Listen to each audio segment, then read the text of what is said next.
Alrighty. What's up, everybody?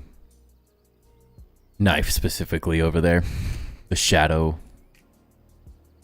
of light beaming down my light and joy to those who are sad. The bringer of hope. I like that. I'm down with that message. 3, 2, 1. We're live. We did it. Come on, shaders. What, you're just now compiling shaders game? You've been open for 10 minutes. This is ridiculous. Oh no. Oh no, my shaders. How's your Friday night going over there, Knife? Half? What's happening? What is this countdown? We're already live. We're her. Dude, what are my shaders doing down in the corner? They're just like 26%, really? Boom. Let there be light. Here's your light. Wow, okay. Maybe I need to go back to the main menu because those shaders are not loading properly. Uno momento. Hopefully that speeds it up. My FPS felt horrible.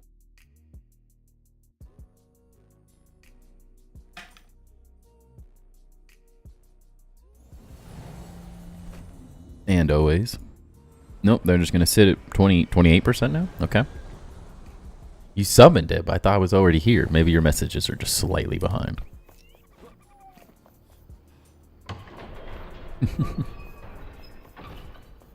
I don't know why my shaders are loading so incredibly slow. Weird. Pew. Alright, I feel like, not that there's going to be anywhere near this much light, because I've been figuring out how I'm going to do this, but there's a little too much light.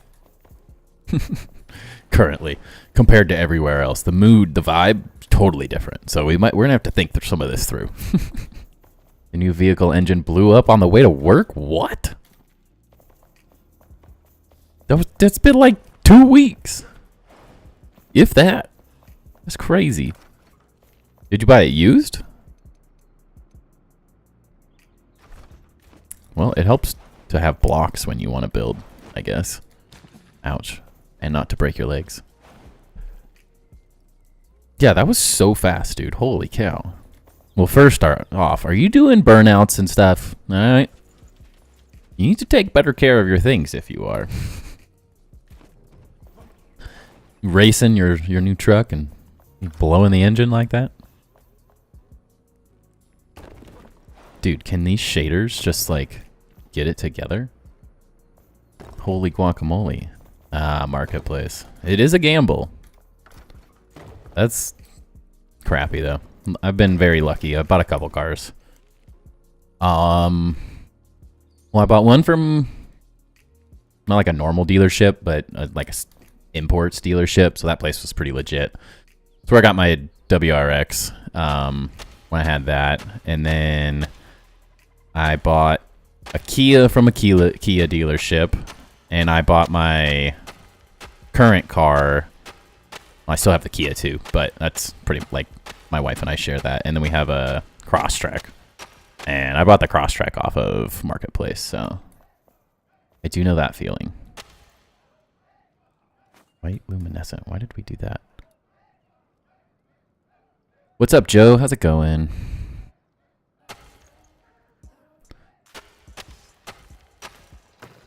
Oops.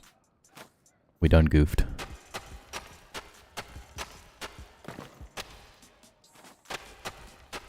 But the Crosstrek has done very well, luckily. No complaints there thus far. Been pretty lucky.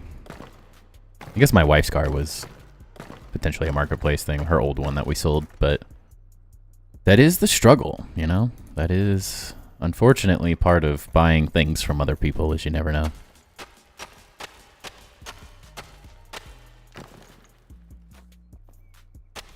Sucks when people are not necessarily forthcoming about those things.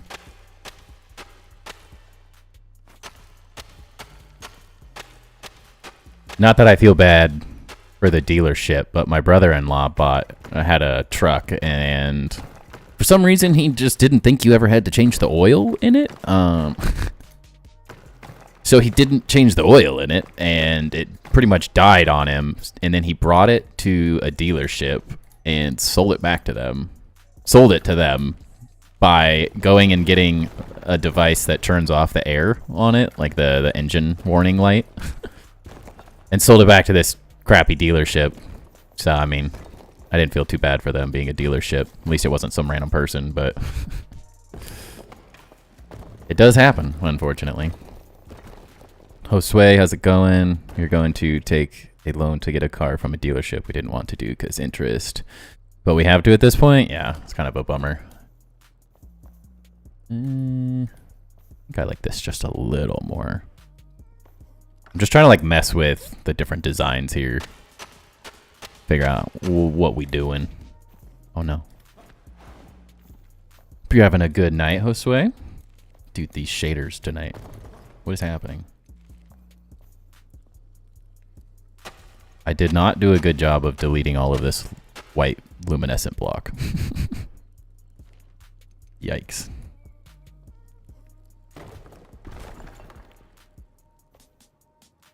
I may have gotten a little lazy.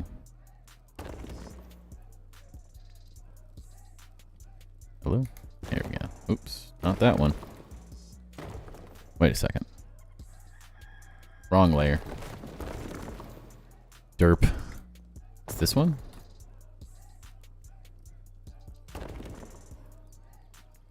No, it's this one. I'm stupid.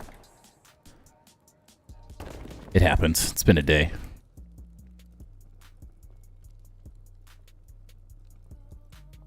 Fridays are both great and long. I have a half day of work, but that also means I have my son for a half day. So, like, by the end of the day, I'm just exhausted because we just run around like psychopaths. Having a great night. Always enjoying watching you build to see what I can use to put into mine. That's the whole goal. Love to hear it. If all I do is give people ideas to steal for their builds, that's a win in my book. What's the difference here? This.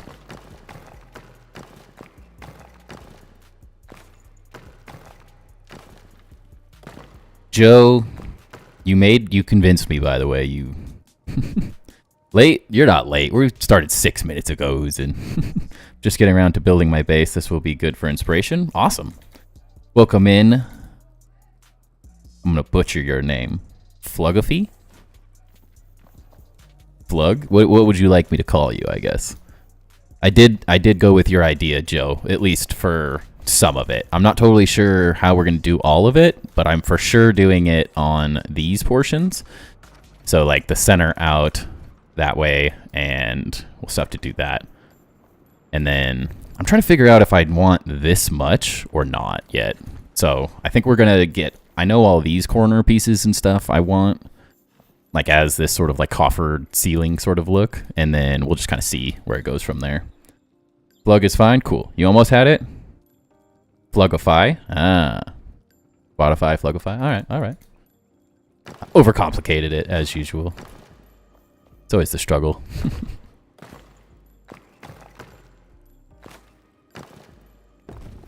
Flugify's easy enough, though, so...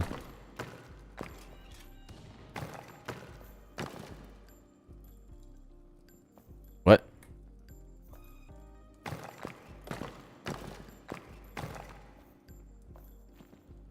Glad it worked out. Yeah, it's like just enough.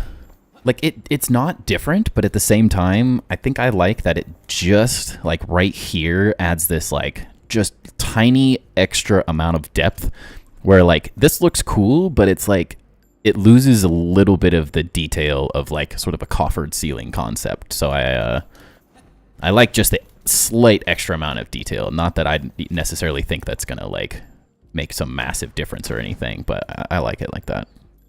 It's worth it. Okay, what is happening here?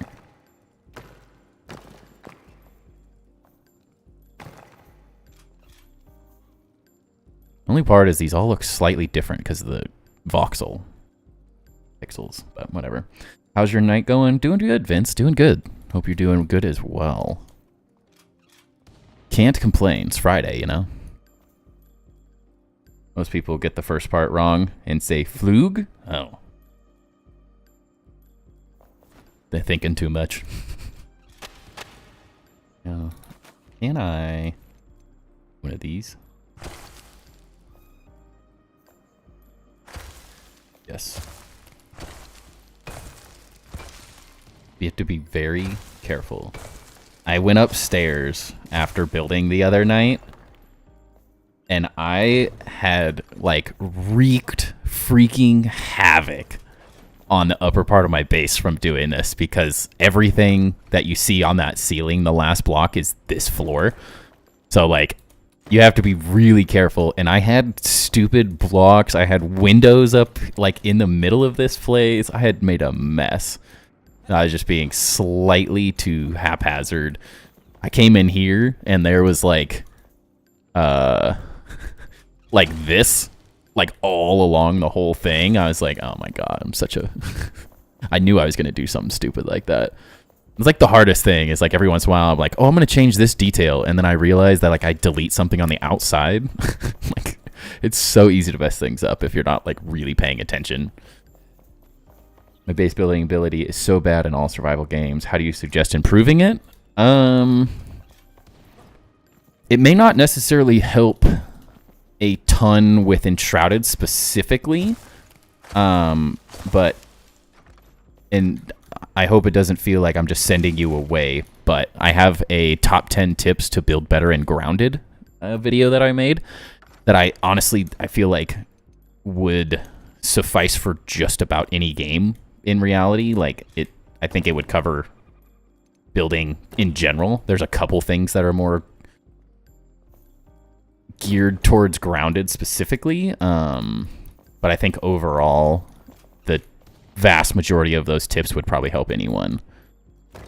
They also have a lot of, like, visuals of my bases as well in Grounded, and I tend to think if that video isn't super helpful, I think, like, the number one thing that I think most people that don't necessarily, like, design things professionally tend to struggle with is they don't use enough precedent images. And if you don't necessarily know what that term is, it is just looking up images of other things that could be similar in some way, shape, or form.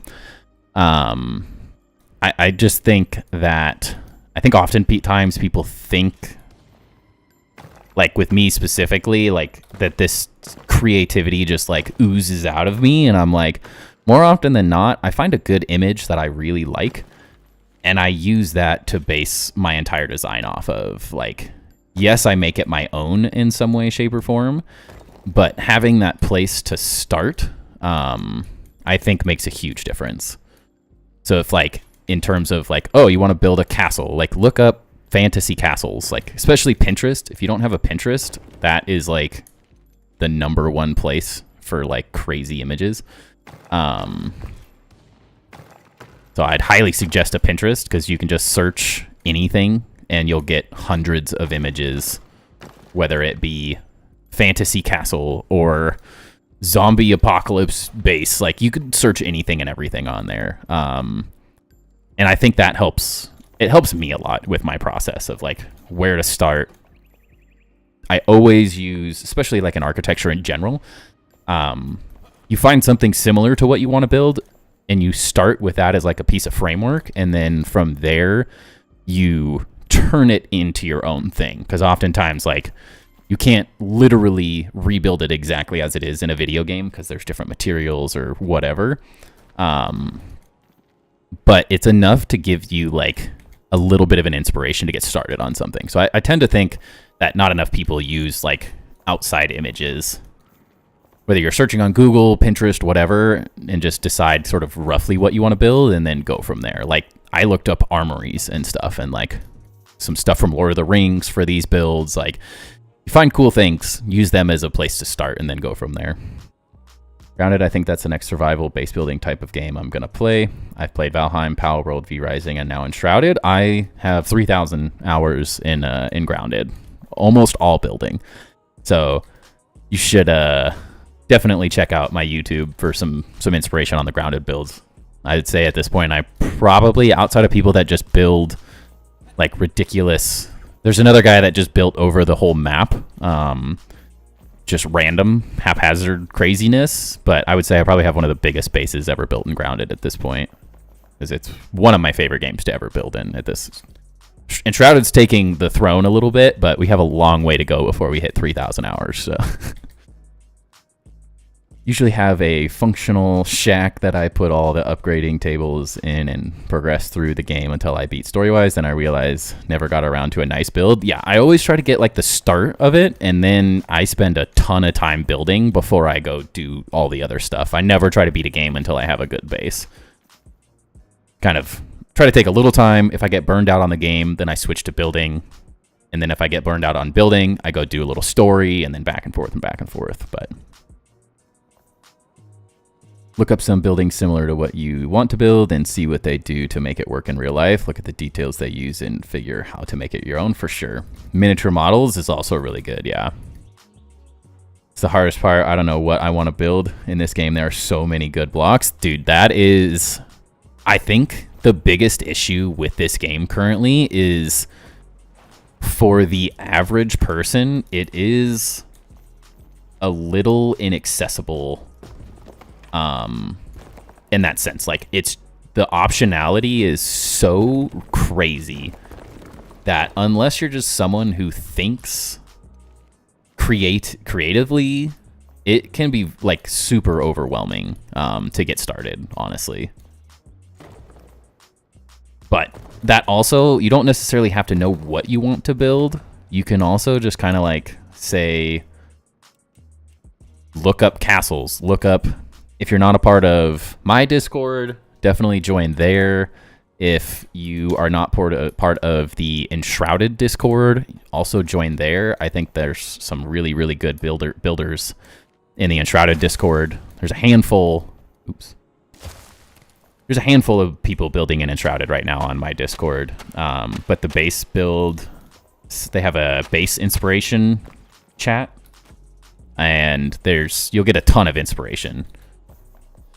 I think the best thing you can do is look at other people's builds, honestly, especially on that Discord I was just mentioning, on the Enshrouded build inspirations. There's just so much good stuff there that, like, look at everything, look at all the random weird projects, look at the really cool, interesting projects, and I think from there, you'll probably find one or two things that you really like, and then from there you can kind of go crazy.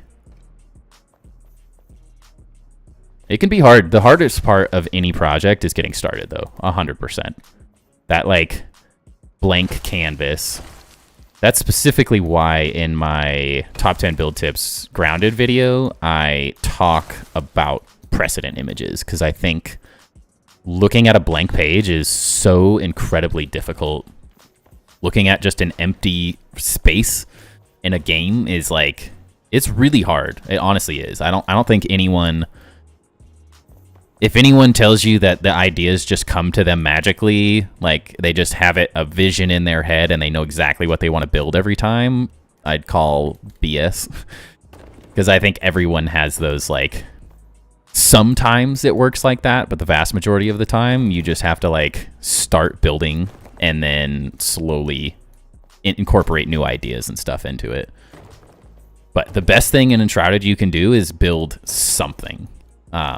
The more comfortable you get with this building system, I think, is a big part of it as well. The easier it is. I think for me, the build system itself was almost more overwhelming than the optionality of just endless options. Because you're trying to, like, figure out how you're going to design something while also trying to figure out this new, completely custom build system that, like, no game has really done to date. So it can be really overwhelming. It's like, first thing you got to do every time is just put pen to paper. Not sure how I want to do all the different characters and their workshops. I'm still there too, honestly. I'm still figuring out what I want to do with all of them. That's sort of why I'm building an armory. I built a big chest room area, big storage space for everything. And then this is like only creative part of the build that I've done thus far. This and the outside area here for my flame altar. My little dwarven entrance. We're going to change all this, though. The coloring's not... The blocks I don't love as much as I thought I did, now that I'm figuring out the style I like. I also think this is an incredible game to not just flatten land out. I think if you're interested in Grounded and you have time and desire to watch some of my base tours, I'd highly, highly suggest not building just in flat spaces. There is so many places in this game that have incredible landscape.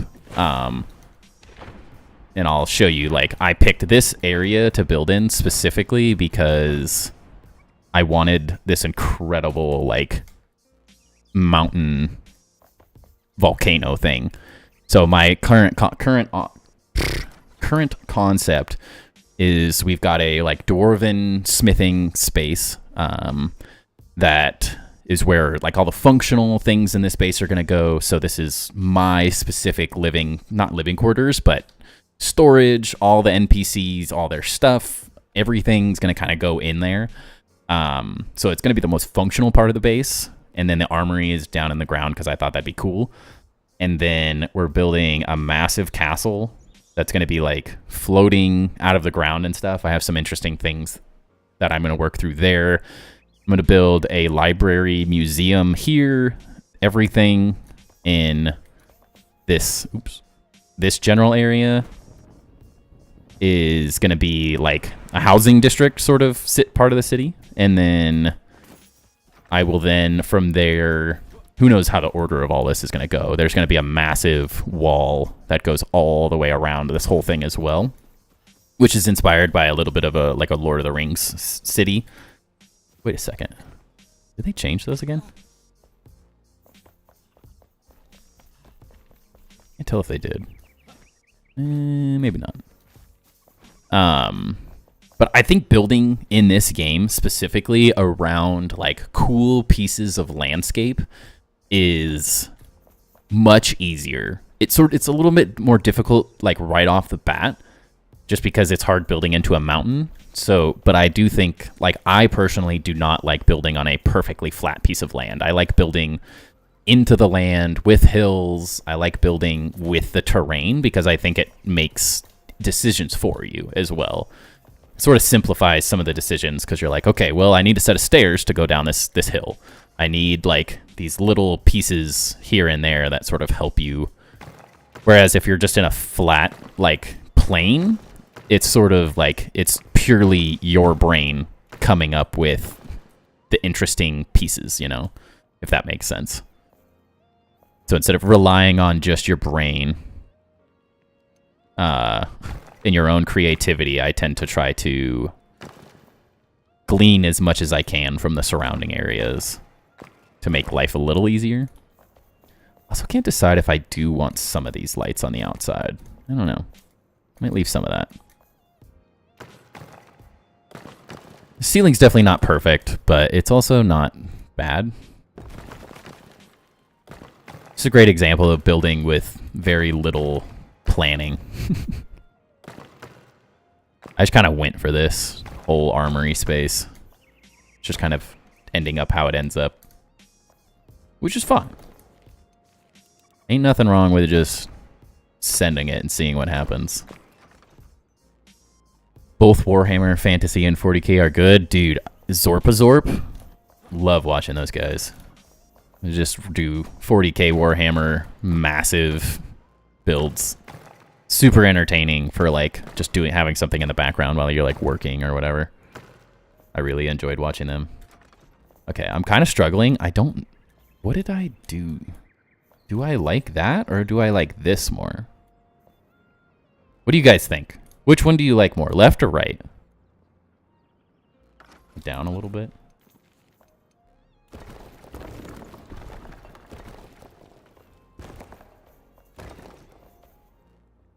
Left or right? I don't know. I'm kind of torn between the two. I'm sort of leaning to the right now. Working on my Erebor / Moria style 7 flame mega build for the last 2 months now, and it keeps changing. So even if you have an idea of what you want to do, it'll likely change multiple times. Yes, I'm a very big supporter of no build is ever finished in my mind. It doesn't mean I hate when people like. I've walked people off the edge of deleting massive bases multiple times. I'm like, never delete everything. Everything has like a good idea. Even a crappy little shack that you hate, something about that could work and could inform like how to make it better. And so I tend to try to use some idea of something, but like the outside that I was just talking about, that was the very, very, very first thing I built in this game was this front entrance, which funny enough that you're building an Erebor style thing, Vince, because I got the idea from a combination of the Petra tombs, if you've seen those in Jordan. That sort of inspired some of this, and then Erebor is also what I was looking at, like the entrance of it, and sort of creating my own version of those things. And then I realized like I much prefer this like darker, more sinister look, and so now I want to go back and change the materials on this a little bit. And, you know, that's kind of how it ends up. Things evolve and change, and you make them better. You add more details in, especially in this game. Like, I start with sort of blank rooms, and I just slowly carve. And I think of it as like clay. Like, I carve into the walls, and I add to them while I'm building and just see what looks the best, what looks good, what doesn't. Sometimes you get through like this, like, you like the right because it has more depth. I am now like, I started off doing this, I accidentally made this, and I know I'm fine with changing that. Like, nothing wrong with seeing something that works and something that doesn't, and like pivoting to change. But I kind of think everything I build is like in a constant state of change. With flat land, I just hit a plateau with my build because I don't know where to go from what I have. Yeah. I just don't like... I love building with terrain. That was like my favorite projects in architecture school were the ones where we got these like ridiculously difficult, crazy sites where you're just like, you had all these extra challenges that you had to deal with, but some of the like difficult decision making is made for you because you have to put a set of stairs in this spot. Or you have to like build into the mountain, or like those sort of things. Like it's different for everything. There's no like one-stop shop answer for anything I'm saying, but I tend to think it's just easier. It eliminates some of the possibilities. I also think just buildings look cooler when they're built into the landscape. Something about building with nature to me has always been really interesting. My favorite projects were ones that I had to do like that in school. The like really urban projects were just like some of the most boring, repetitive things known to mankind in terms of architecture. That's the real life boring stuff you have to do. Not fun to do in school. But now I keep thinking about a new one with an Aztec-style mega build with inverted pyramids floating, but I need to finish this first. Dude, sounds like you are... If your build is mine's 5. Technically, mine's 4 altars, and this is going to take me a year at this point.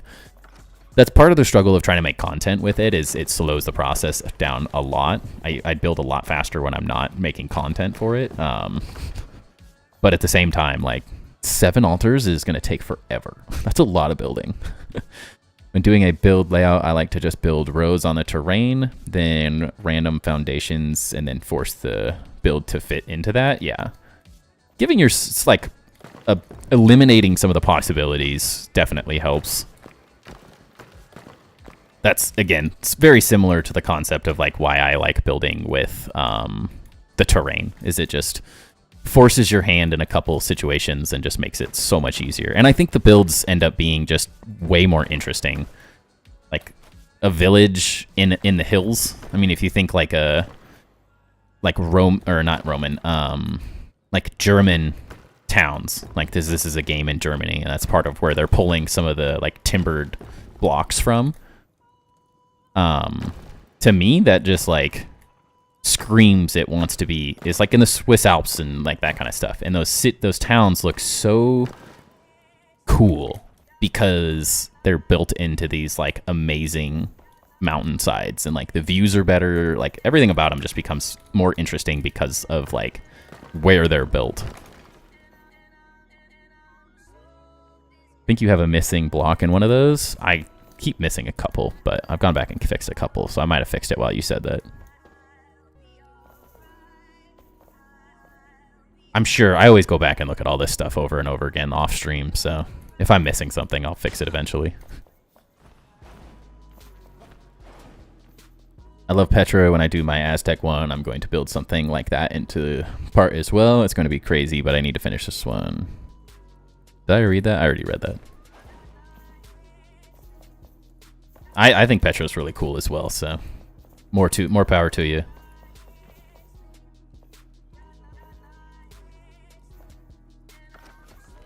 And that's like, you want to build into a mountain, like those are like the sort of things I like looking up. Even just like looking up like ancient architecture. Look up like anything. Just look up architecture. It doesn't even have to be like something specific. Like just by typing that in a web browser, like you'll get really cool, interesting things, and you can sort of like narrow your search down from what random stuff you find.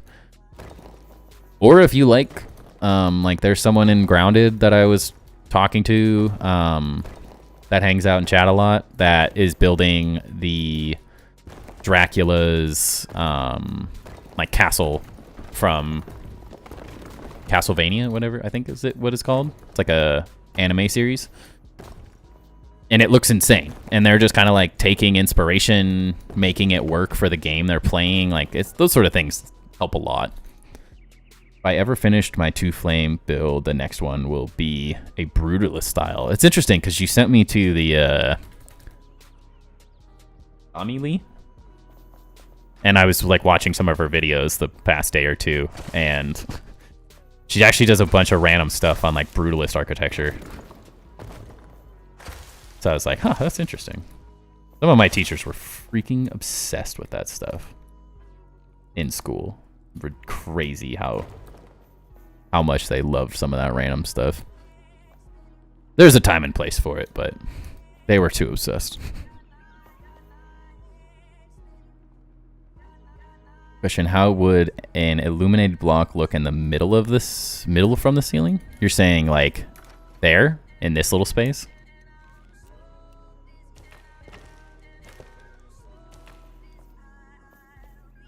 I'm trying to like find a balance, because I could do, this is probably a better example of maybe what you'd be thinking. I did this yesterday just when I was bored. I like this little detail, so I could do something like this as well in these. I don't know. Currently, there's far too much lighting in here, so I need to find a better balance. The luminescent blocks are too lit up.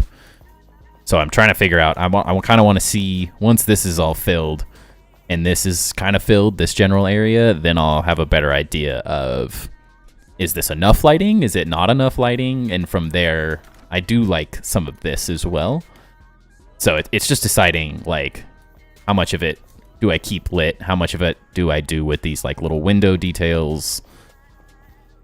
Just kind of, like, slowly working through it to see what's too much and what's not enough.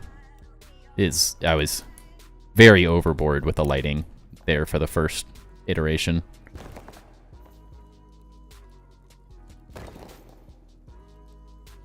And then people offer interesting ideas that I have to try out, and tends to be how it goes. You never quite know. And seeing someone else's, or hearing someone else's perspective can make a huge difference too. I'm never afraid to at least try someone's ideas out. But like, when I did the first one, I was like, oh, this will be great. But now I look at it and I'm like, maybe it is too dark. Like, maybe it does need to be lighter, potentially. Like, you never quite know. It's a lot of trial and error. Yeah, that don't work. Can you make them deeper? No, unfortunately I cannot. What's up, XYZ? Hope you're doing good. I mean, it's stemmed from your idea with the coffered ceilings, but unfortunately, this is the next floor.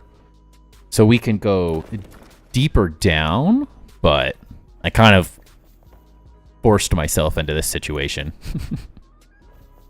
And I don't necessarily want to lose the height in here as well. So I'm kind of just making it work with what we got at the moment.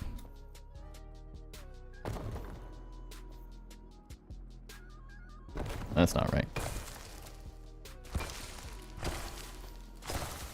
And sometimes that's a great example of, like, you know, it doesn't always have to be this, like, exactly how you pictured it sort of thing.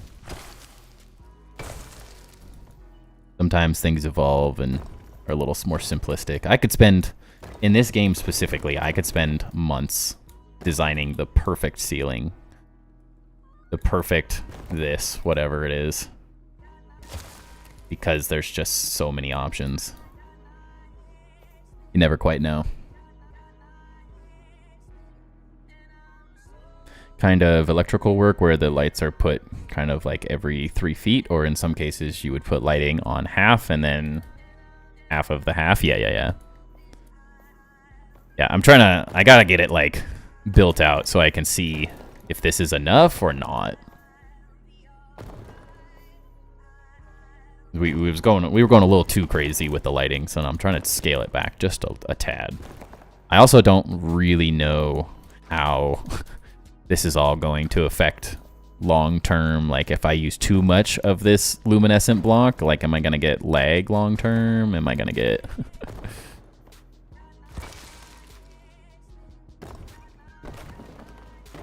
so I don't want to overwhelm the system.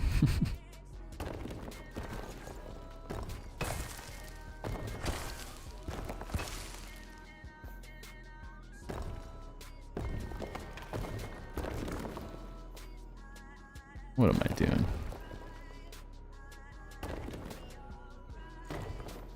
It's also hard when you leave this stuff for the last little bit. You never quite know what you're left with.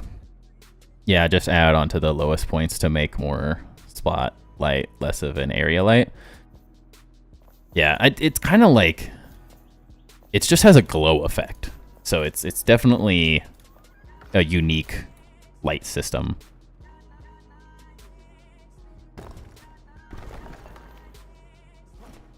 I'm still figuring out, and they just changed a bunch of it too, which doesn't necessarily help. I'm part of this is testing out lighting features in the game, because that's definitely something that I would say is still majorly being worked on is lighting. Okay, cool. Yep.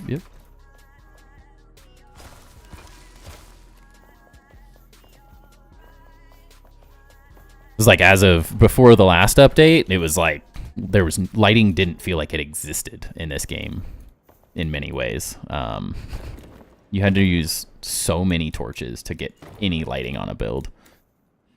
And then they updated it, and all of a sudden, like, everything lit up twice as much. So definitely a trial and error process while they're messing with the whole thing.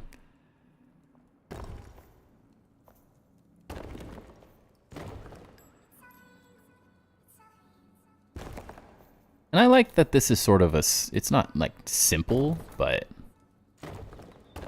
I don't necessarily want to make this ceiling too insane and distract from the rest of it at the same time. Definitely a balance. I could spend way too much time working on this ceiling and have it, like, not really add too much effect. Never quite know.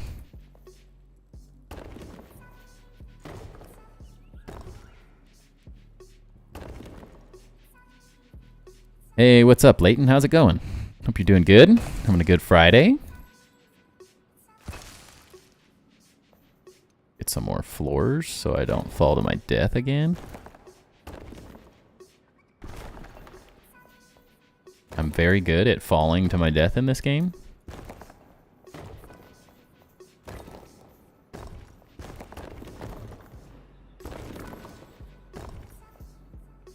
Yeah, doesn't really affect anything. I need a turn fall damage off option.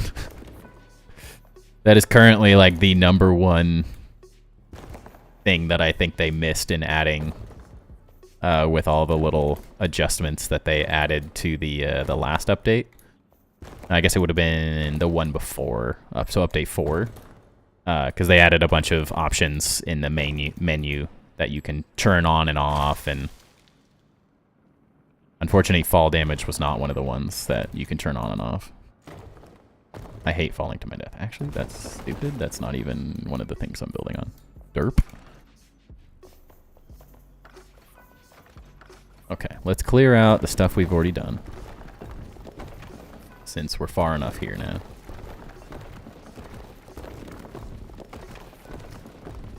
I've been like watching a bunch of people on the Enshrouded Discord, and I'm amazed at how many people actually use the scaffolding in this game. It just seems like such a hassle to me to like build scaffolding when you can just place and remove blocks constantly. So much easier to just do this. That definitely has a much better ratio to it. I don't hate that. There could be an argument for removing, so if you're looking at what I've got going here, I started with 2 rows here. There's 2 rows out that backside that sort of line up with this thing. I have to work around this because this is where the upper level like sits down to do some of the details for the lava I did. So we can't remove this at all. So I made it sort of a centerpiece. And so I'm thinking, I really like that these 2 are in line with it all the way across. And then I did 2 more centered there. So I'm thinking I might remove these and then potentially keep the lighting around the edge. That sort of makes this section a little funky. So I'm not sure how that totally works since we didn't necessarily plan this depth out very well. But unfortunately, as I had stated, like this stuff can't be removed because it's the floor to the place above. So we're just kind of winging it and seeing what looks good with what we've left ourselves, which is, I honestly have fun building like that. It gives me some limitations and forces me to make some decisions that I would otherwise spend too much time on. But I like the reduction in lighting a little bit here, so I think we might stick with that just a little bit. And then I do kind of like these edge pieces potentially being different. Although, yeah, I mean, I think we could make that work. I think it'd be interesting. It'd change the directions of them, I guess, which might be different, but maybe we don't do the angled. It's hard to tell, but these window pieces are like angled upwards just to add a little more detail to them. So I might change that on the outside ones or something. I don't know. Could do a lot of things. Like how the pieces subtract the amount you have already built. Yes, yeah, they do it. They do a great job with that. So like you can tell, on the right, it's going to use how many blocks or whatever just to paste based on the random amount that's left. So you're not wasteful or anything. It does make it really easy to work with. Doesn't like force you to have consequences. I keep doing that. Oh, what did I just do? That? Okay. I start going ham with the undo button sometimes and realize I'm like deleting things that I didn't want to. Like, I just built that. Now I have to redo it.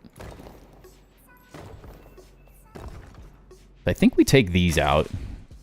I think too much of this is a little overwhelming. I really want this to be like, I think that's what I learned from doing this the first night, is that too much of a good thing isn't a good thing.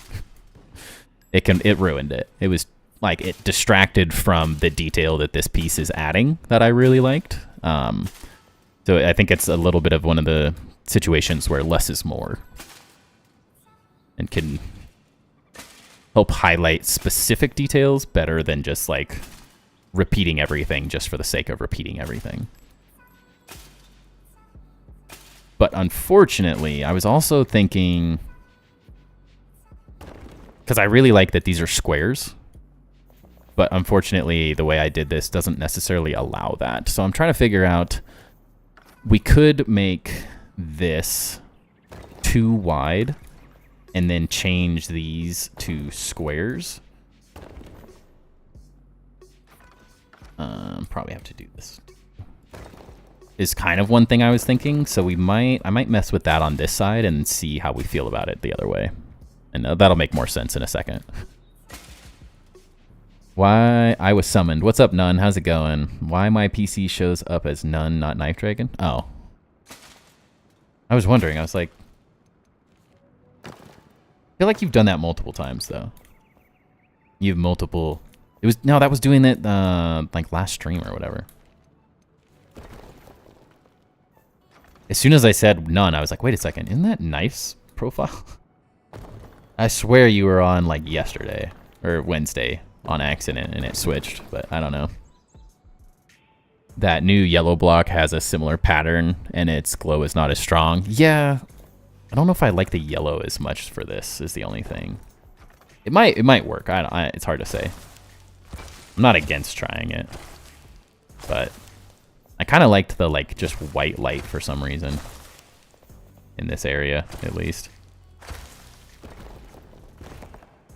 I don't know. It's hard to make the decision.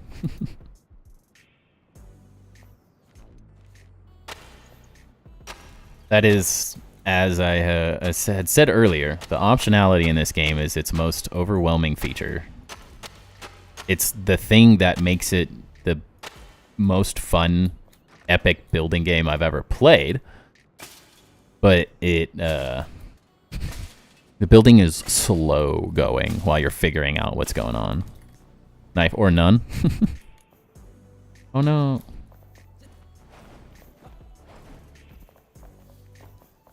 It's a vibe either way. Yep.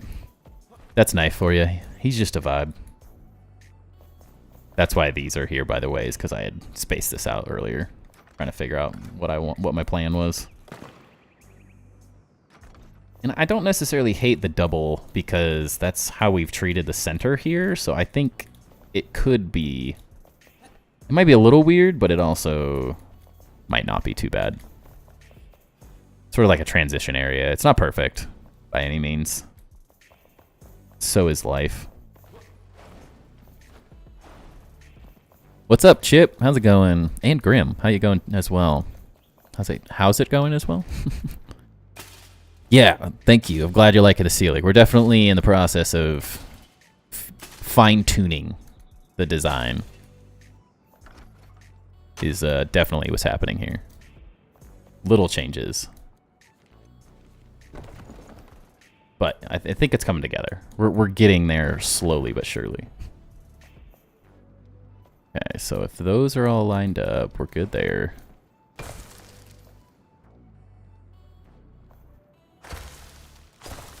I didn't follow my #1 rule as well, which is build in an organized fashion in this game. Because as soon as you start just like placing blocks, you just end up with like these really annoying pieces to clean up. Because I just was going too fast.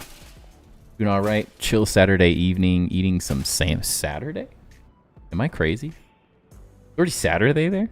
It's Friday here. One more week? I'm excited to have more people that are building. That's going to be great. 1 week, so close. I put it in off topic. My prove it should not happen. Save me from this nun. I don't know. I just think you're some random newbie that's in here. Who's this nun guy? Thinks he's the cool kid in town. He's definitely not as cool as Knife Dragon. That guy's way better. Oops. Slow down, brain.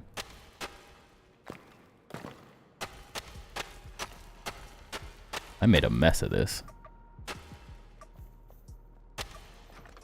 New Zealand. 1720. That means almost nothing to me.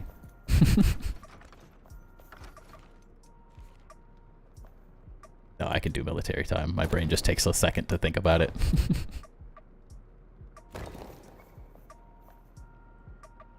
Come on. Yeah, none. You're trying to be cool like Knife Dragon, and it's just not working for you. Knife, like, supports the channel like crazy. He's just a cool guy. I don't know how you'd feel about this imposter. I'm a real boy. Love me, please. Maybe I should build out some more floors so I stop falling. That would be what an intelligent person would do. Definition of insanity is doing the same thing over and over again, expecting the same result. Yeah.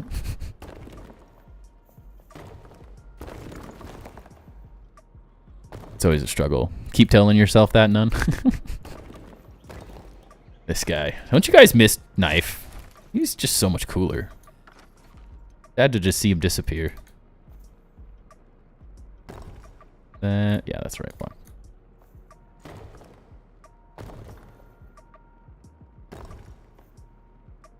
So if you didn't know, None is Knife Dragon, but his name's not working right now. If you didn't know, Chip. At least that's what he says. I don't know. I'm sure lots of people would love to be my top donator. But that's only for Knife. I don't know who this None guy is.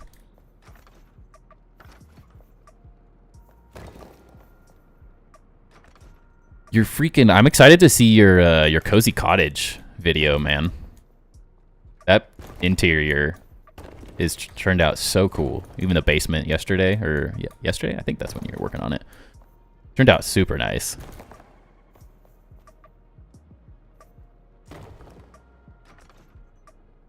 Then let me summon Dan. Never. He is forever banned. The stream's been way less trolly without Crazy in every night. I miss Crazy, don't get me wrong, but I get trolled a lot less, so that part's kind of nice. Temper, I'm about 70% finished with your Grounded Pagoda build, but added my own twist to some of it. Wanted it to be a little more unique and different from yours. Dude, that is the exact reason I made the build guide the way I did.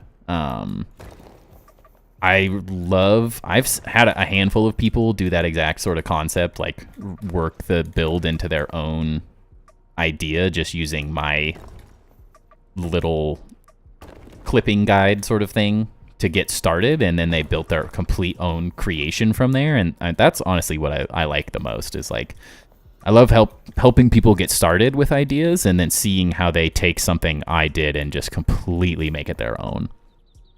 Posting the build tomorrow? Nice. That's awesome. I can't wait to see it. Been looking super cool. Makes me want to get into some of the cozy houses I want to build. What's happening here? Oh, they all clip like that, I guess. Well, some of them. Oh, that's what's wrong. The light blocks aren't there. But yeah, Jimmy, if you're not part of my Discord, Jimmy, you should join that. I'd love to see how you changed it. There's a chat specifically for grounded builds and stuff in there. I would absolutely love to see how you made it your own. And at some point, I will be making the part 2 for that base build guide, because I've already had quite a few people ask me how the heck you build the upper portion, and it's complicated. Aside for the cozy cabin, yeah. I'm actually taking ideas from different builds you've done and implementing into the pagoda build. That sounds cool. I love it because I'm not that the pagoda build is bad in any way, shape, or form. I'm very happy with how it turned out, but my later builds in the sandbox, I think, just ended up being way more creative. So I really like those. I think the pagoda was a great starting point, and then I've sort of came up with my own design style in Grounded when I started the whole sandbox build. And like, it makes me want to go back and redo the pagoda base. If I ever had an actual desire to like replay the game from the start, I'd be very interested to see how that base gets built. Because like when I built it, none of the quarter triangle pieces and all that were even in the game. So those were kind of like small additions I did later on. Promise you, Timber, when I get started, I will raid you. Thank you, thank you. Yeah, how's that going? I know you said you were going to start streaming here and there, so... Too busy at the moment, figuring it all out. What you got going? I need to be better about rating people. That's the like worst part about using Restream is I feel very disconnected from the platforms themselves because it's like it's a total own thing. Okay, are we missing anything? That's not the button we were trying to press.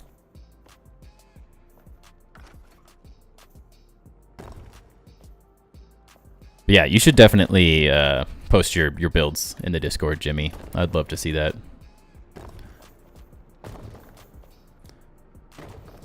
And I will be jumping on Grounded here and there. I actually played Grounded earlier today because of the February Valentine's event. I have to get that trinket that they added. My completionist mindset is like, you need it.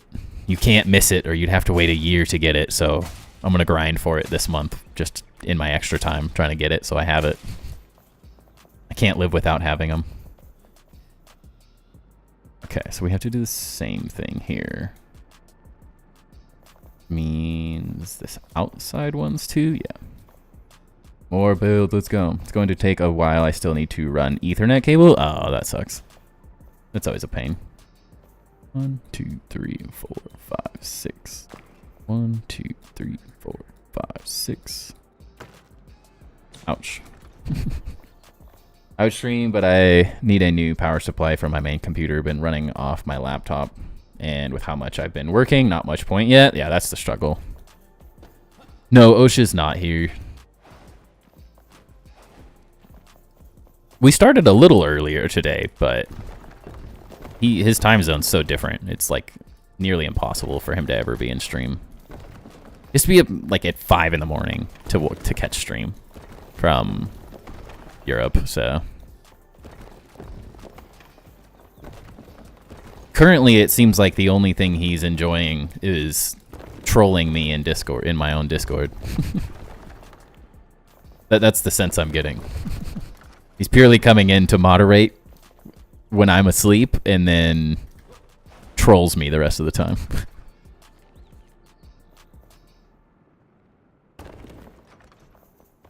Wait a second. What did we just... What is happening here? How did I do this?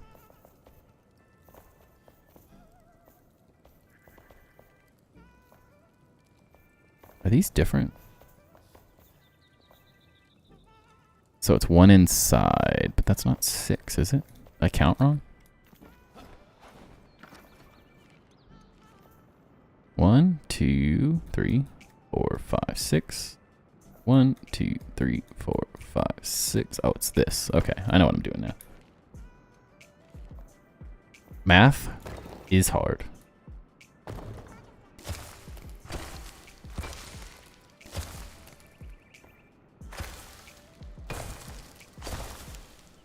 Don't worry, I'm only teaching a 2-year-old how to count, so he's definitely doomed. He's already probably better at counting than I am, honestly.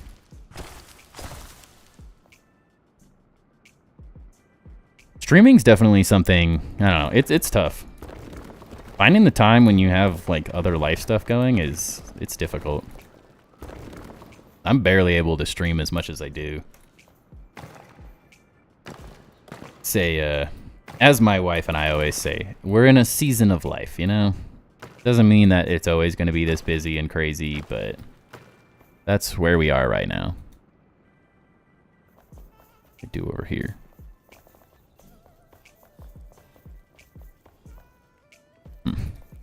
I have an idea. Wait, what? How are you switching between knife and none all of a sudden? Is it like working but not working? What's happening? Okay, there's nothing there. That all looks correct.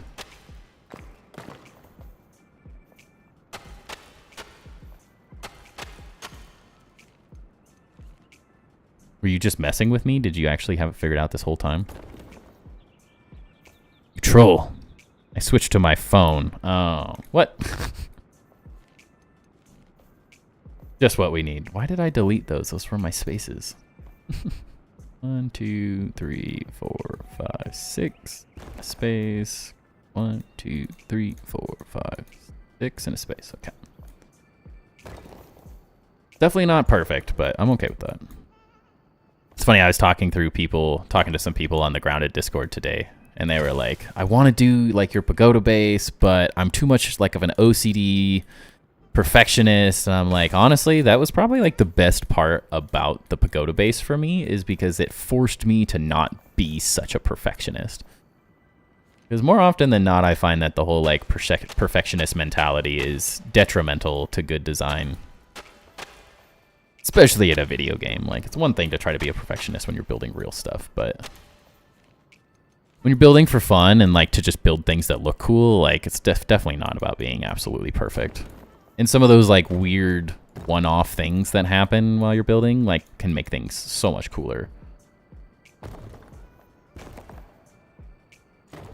mean, if anyone can build the pagoda base perfect, I'd love to see it, but pretty impossible.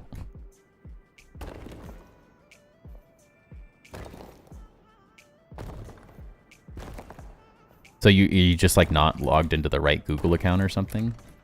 That. Oh, what's happening?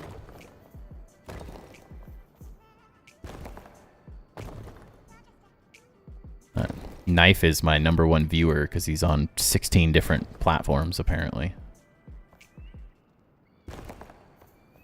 This whole time, it's actually just me only talking to Knife. No one else is actually a real human being. Just Knife messing with me. Trying to be the new crazy. Get up there. Fall to my death.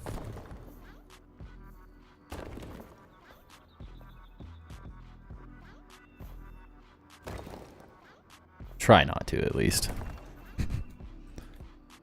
Yay. How we looking? How we looking? Sometimes you gotta take a glimpse and go back. It does feel like this now wants to be, maybe that's where I just do this little design, actually. Could be a great way to like continue that slightly different look. I guess the question is, then it has to come down though. I mean, we can make it look the same as the others. It'd probably be fine. Beep boop. Uzin's off in Mars again. He's alright. Trying to make sure I got everything lined up correct and I'm not doing anything weird. I wish that these were a full piece. I'm a little disappointed in my math. Well, I'm a little disappointed I got ahead of myself and just started building this whole thing out before I spaced any of these things properly, but that's life.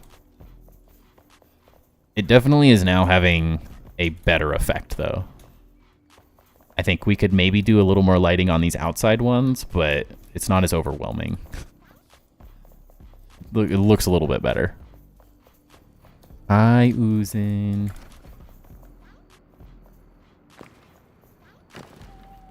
I can't reach. Yeah. I'm the best. Alright, that looks pretty sick, though. I can live with that. We'll see how these two look. My only hesitation is I think I'd have to change. So if these are like angled upwards there, we'd have to angle them upwards like in this direction. Which, I don't know, it might. I guess that's the same direction as this, so maybe it's not as weird as my brain's trying to think it is. Maybe I'm just overthinking. Hi, none. Got him.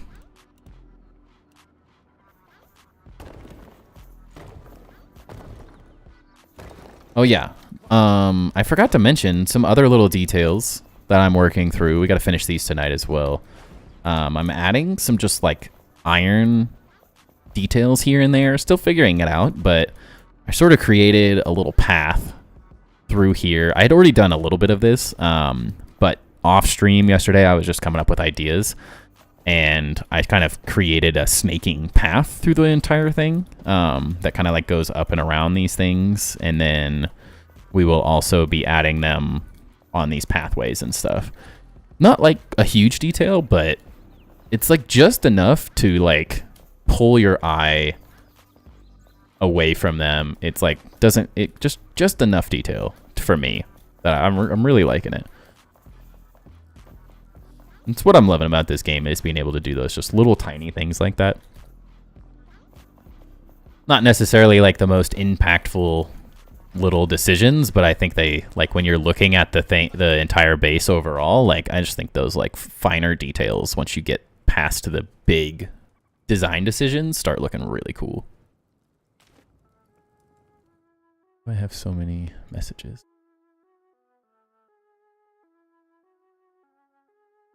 Oh, knife. Who's pinging me on the Grounded Discord? Must be who I was talking to earlier. Sorry, distractions. All right, I'm gonna sit down real fast. My back is killing me.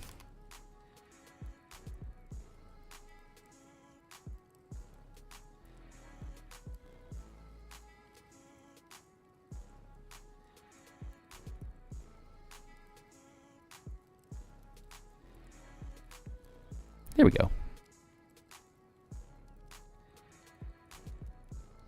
You don't have a sit-stand desk? Oh, man.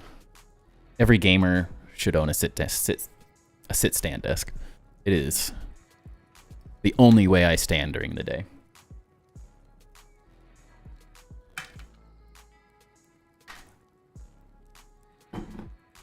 Without it, I would just be a lazy POS. Small man. Fat man in a little coat.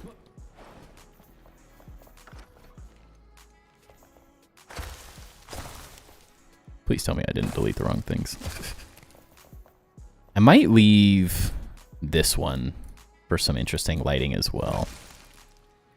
Oh, and we're dead. I shrank just a little bit. Move my butt cushion. So I worked till like 12:30 or 1 on Fridays typically, and then that's just my boss. It's how he runs the company, always has been, and so me and my son just went out and played in the snow. We have like a foot of snow right now, so it's been super fun. My son's been a psychopath playing in the snow. And it's like perfect day out too today. It was like nice sunny blue skies. So I pulled him around on a sled for like an hour, and by the end of it, with my dog, who's a 100-pound psychopath, he was more so dragging us than me pulling my son, but he was hyped. He's Bernie's mountain dog, so he loves the snow. He's in his element right now. It's like he won't even come inside at the moment. At the end of the night, I have to like drag him inside.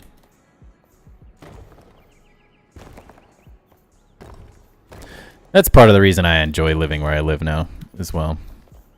Perfect place for the dog. Did you see the truth? If not, check later, then give me ideas to fix it. Wait, the truth? What is the truth?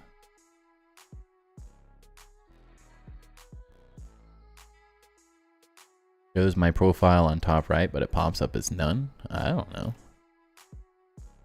Where's the top right? Oh, like the image? Dude, I'm the wrong person to ask.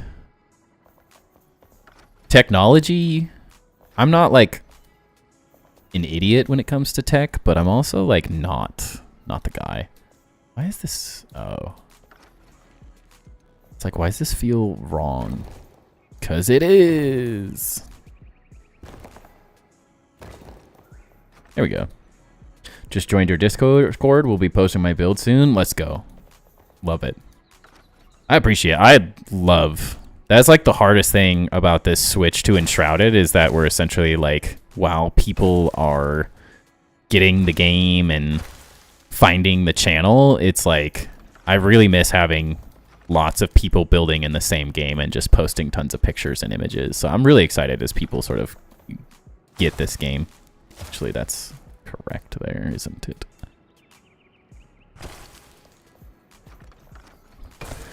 That's part of starting a new game, but I miss seeing everyone's ideas and like bouncing ideas off of them, helping them with builds as well. It's just fun. It's what I really enjoy doing with this whole content creation thing. Polar opposite to me. Don't even get snow in winter. Cold nights, but way more mild over here. Yeah, I love the snow. It was fun. Like, I've always known, like, you, like, for people who have pets and animals and get it, my wife got me.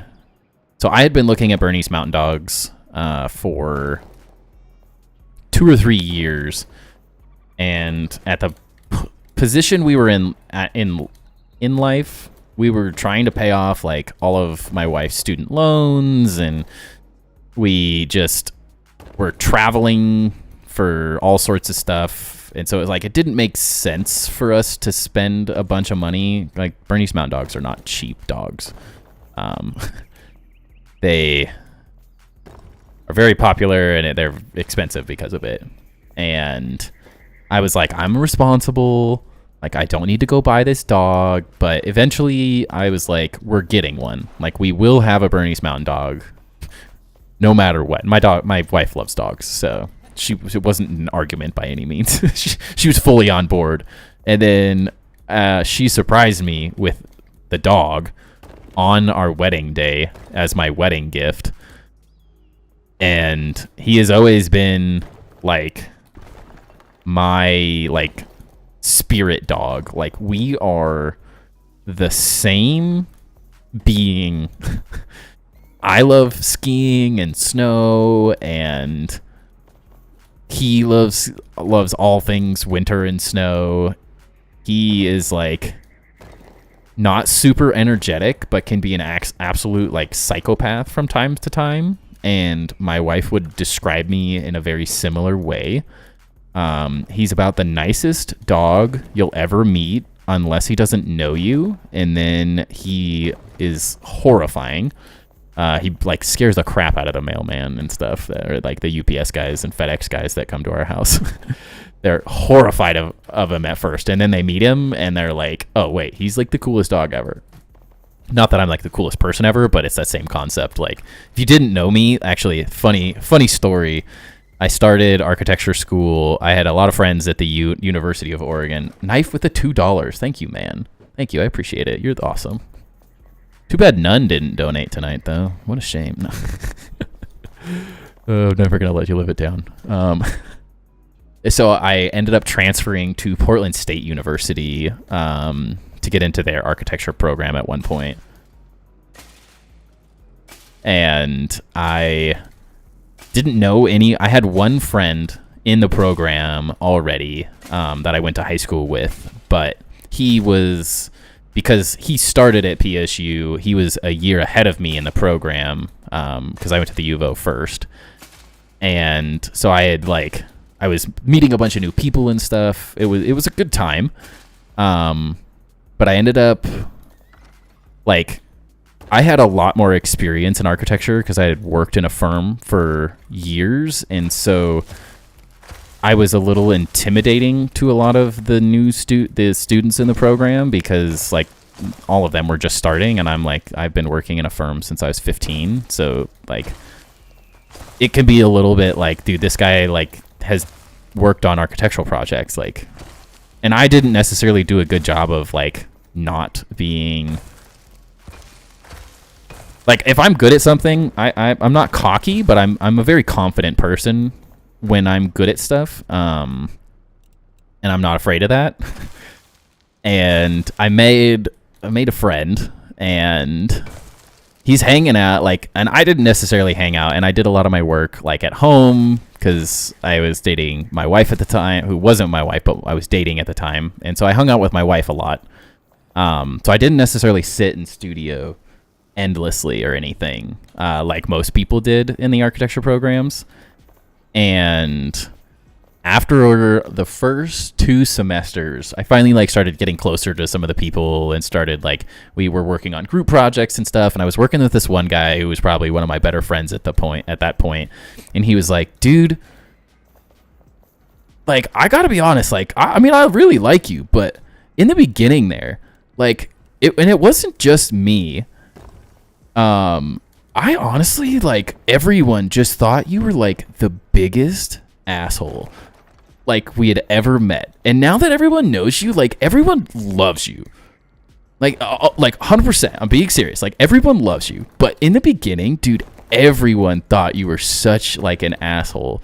And then they got to know you, and it was just because like we didn't know you and you were good at this stuff and you were just maybe a little overly confident compared to the rest of us. And I was like, you know, I'm all right with that. I can live with that. But I always thought it was so funny because I'm like, that's exactly how my dog is getting back to the point there. Like, if you don't know me right off the bat, you might think I'm a little cocky and arrogant at times, but it's not on purpose. It's just the way I talk confidently. Confident. Sometimes I can talk too confidently. Or as my wife would say, stop talking out of your ass. You don't know what you're saying. I think that's something, maybe XYZ could understand this. Something you learn in architecture school. I feel like I have a degree in BS, not Bachelor's of Science. I have a degree in bullshit. Meaning you learn in architecture how to confidently talk about things that you have no business talking about. We're all ass talkers to agree. Oh, 100%. I think it's a life skill that everyone needs. Like, everyone needs to be a little bit better talking out of their ass, because that's like, I mean, like, my wife is a perfect example. Like, she's exponentially smarter and better at just about everything than I am, except for like sports, I guess is the only thing I've got her cooked on.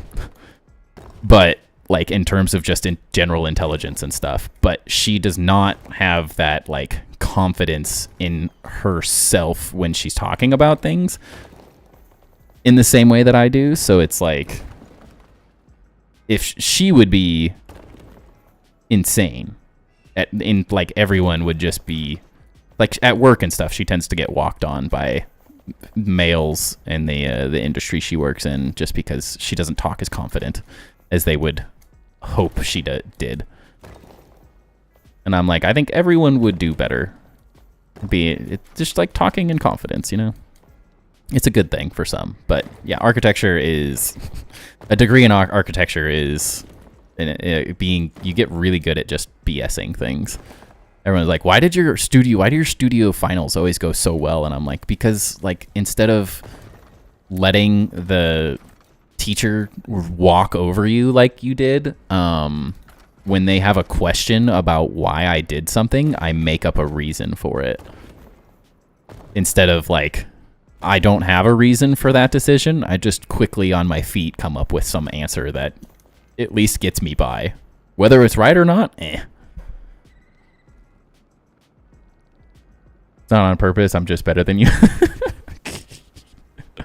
I'd love to see you do some builds on Icarus. Icarus has some really, really good build mechanics. Yeah, I definitely, in the long term, like if I could do this full time, I would love to stream like one specific game for 3 hours and then stream other games that like the community votes on.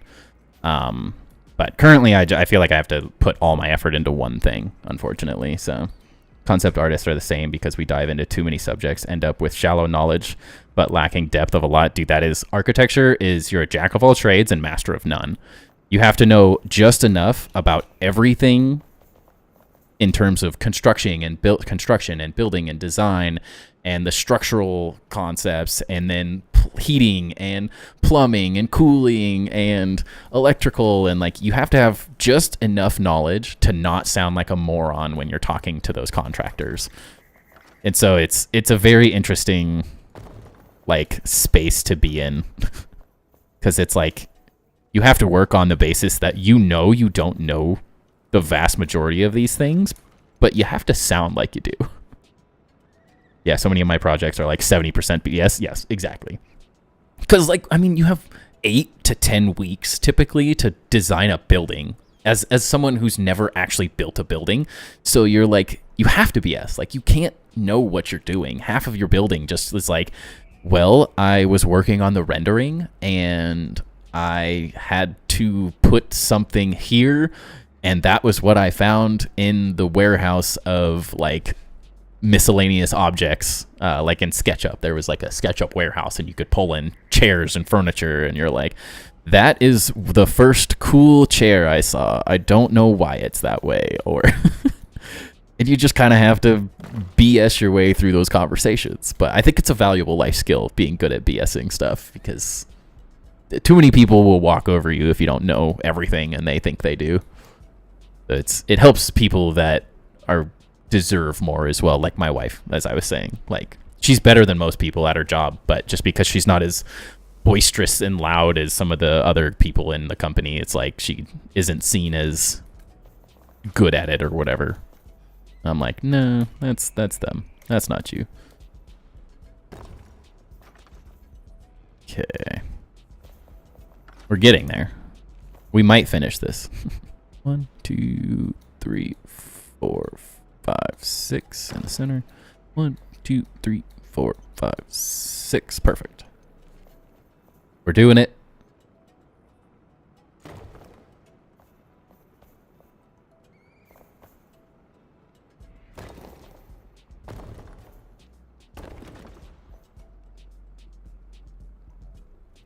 I'm studying architecture, not interior design, is not a good answer. Yeah. There were people in my class that that like would answer like that, and I'm like, dude, what do you expect the critiquer, like? This is someone that knows nothing about the project brief other than what our teacher told them for 4 or 5 minutes before they went in and critiqued our projects, and your only answer was, I want to be an architect. Like, I'm like, you gotta come up with a better BS answer. That's all I'm saying. Like, that's the only, my project isn't better than yours. I'm just better at talking through the ridiculous nonsense that the people that critique architecture projects ask.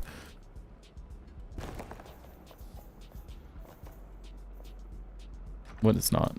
Is that not centered? What's off? Is it? Oh, I don't know. My brain hurts with that. If the wife is in chat now, you would be getting a scolding. No, she 100% would agree. As I said, she's exponentially smarter than I am.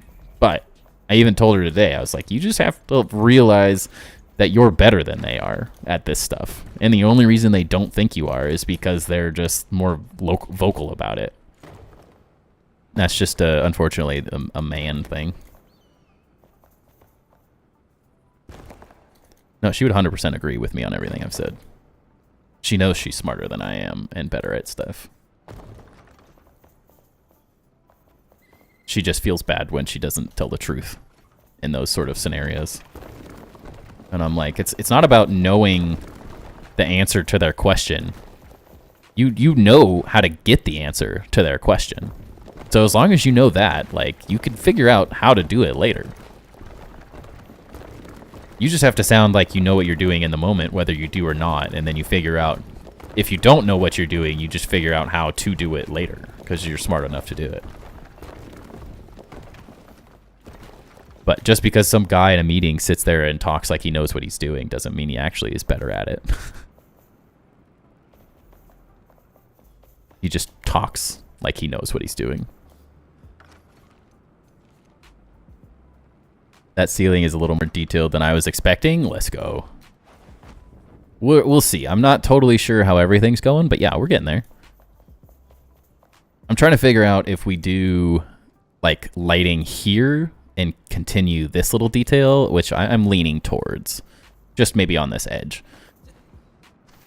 Kind of here and here, and then leave everything else like this, and then maybe I do those ones as lighted pieces too or something, just because they look kind of cool. I don't know. Maybe not.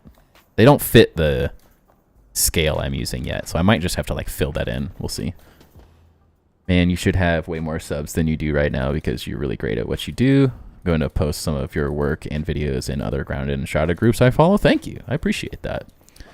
I mean, at the end of the day, like, I am very grateful for how quickly I've grown.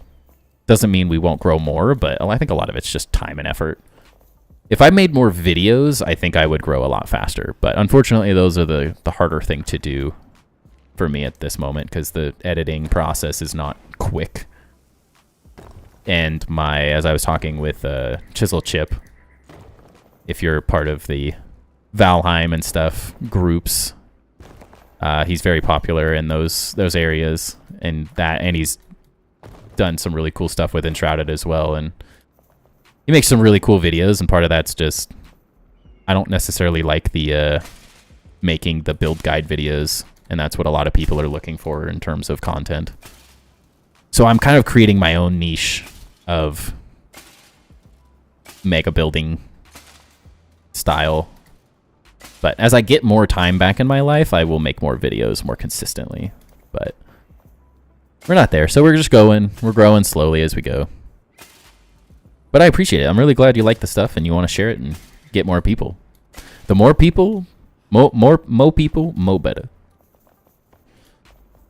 I'd love to share more of my builds and help more people build cool stuff themselves. We are here to grow our favorite streamer. It just takes time and patience. Yeah.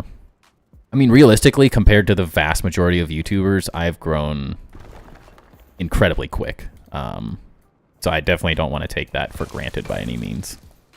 Because to be monetized, I got monetized with almost one video. That lint video alone almost got me monetized. And a couple random base tours after that got me like the full monetization section. So in terms of like what most people go through to grow, I've been very, very lucky. Doesn't mean that we don't want to keep growing and getting bigger and bigger, but just takes time. The more time I get to do this, I think the faster we'll grow too, so. Just trying to be consistent at the moment with the streaming portion of it, and the more people like you that find us and share the message, the quicker we grow. Has the cathedral vibe? Yeah. I made a chandelier for you too. Do you like it? I just had this like one thing right here because there's like one section that drops lower, and I was like, you know, I could make a little light right in the center there. So there's your chandelier, Lude.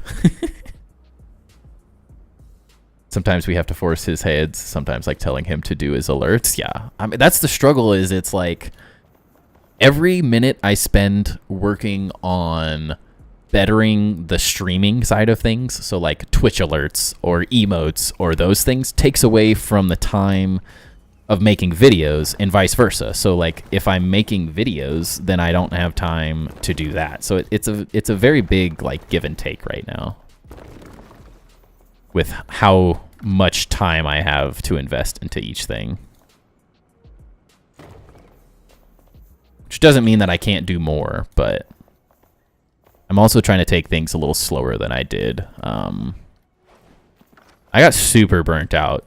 Before the 1.4 update, I was like super burnt out on the whole YouTube streaming everything. And then something about the 1.4 grounded update like changed the aspect of how I was doing things.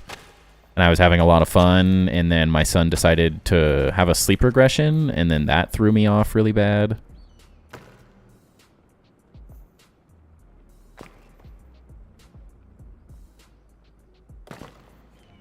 But all of a sudden, we've sort of slightly figured out a sleep schedule for him that seems to be working, which requires me before I stream to run him around like a psychopath for 45 minutes to an hour.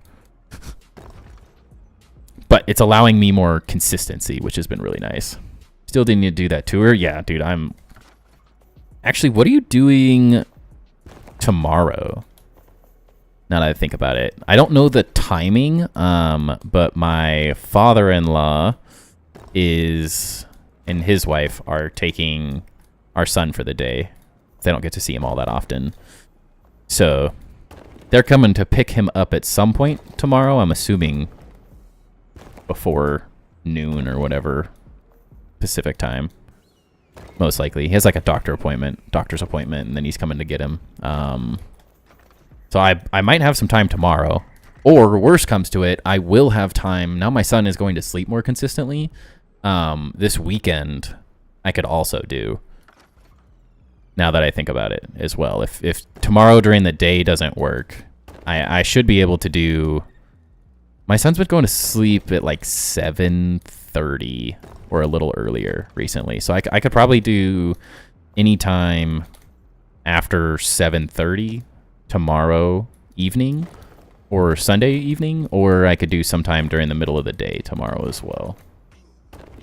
Because it's funny, I've seen all the knife with the 5.2. Holy cow, dude. Every stream with you. All right, I'll hit you up in the morning once I know when my father-in-law is picking him up. Because after that, I should be free. We're just going to be cleaning the house. So getting some stuff done here and there. But yes, thank you, Knife. Dude, that is... You've donated 5 subs every single stream for the last, like, couple weeks, dude. Holy cow.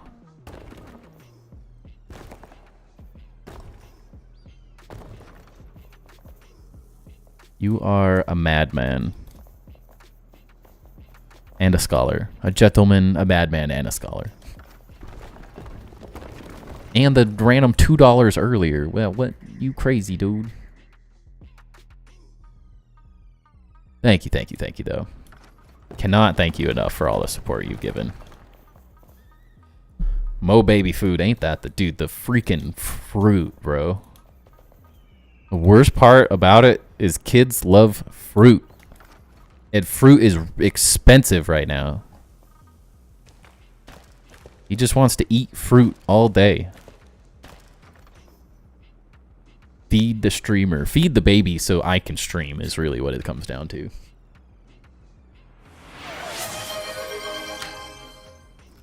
Hey, and a hype train.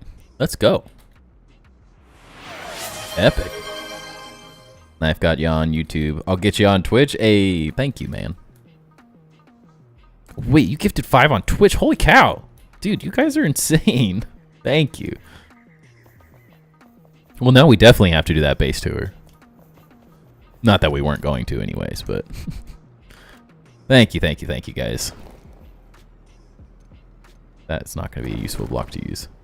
Save the strawberry. Dude, that's his favorite thing, though. That's the struggle. He'll fight you for those. Dude is a strawberry-eating machine. He won't even share with me.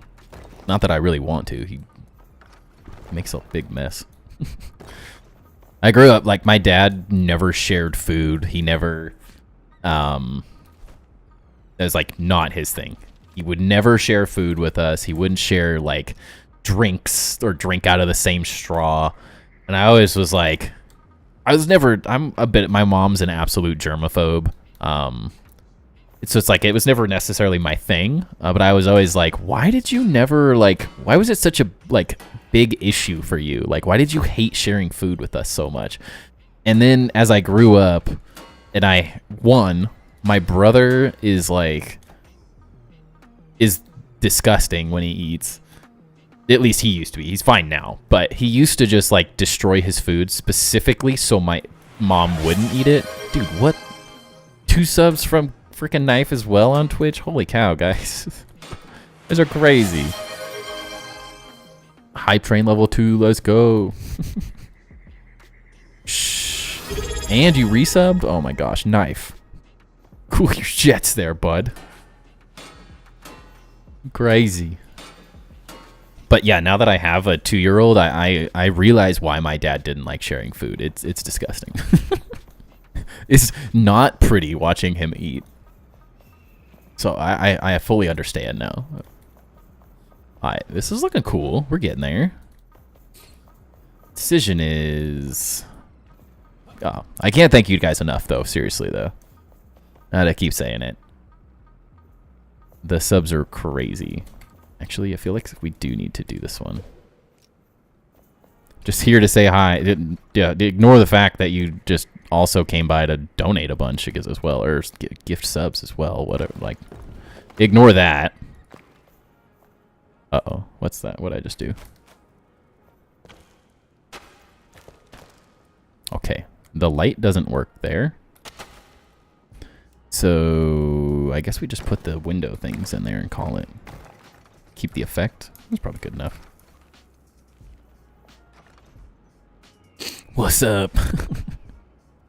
Yeah, I guess Lude is one of the only people on Twitch tonight. I can never understand it. It's like some nights everyone is on YouTube and some nights everyone's on Twitch. There's like, just depends on like what everyone's vibing with.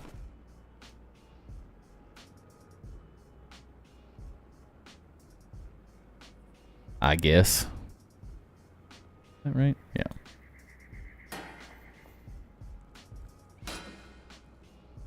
Yeah, I mean, I prefer Twitch as well. But I have noticed a lot of people really like YouTube. It's hard because it's like, even I was been talking to Chisel Chip and he's like, it's hard because you can stream at a way higher quality on YouTube. So like he streams on YouTube and Twitch and it looks so much better because you can stream at like 1440 instead of Twitch being like 1080. Not that that's horrible, but like when you're building cool things, it does make a big difference when people are looking at them. But then like the viewer experience on YouTube is like exponentially worse than Twitch. There's just like way less you can do with it outside of just like emotes.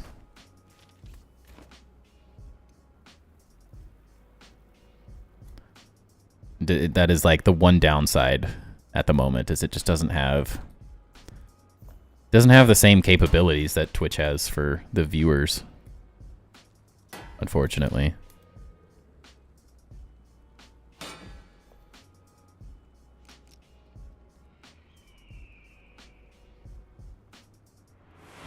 Dude, what did you just gift another 5, dude? What the heck? That's the biggest hype train we've ever had.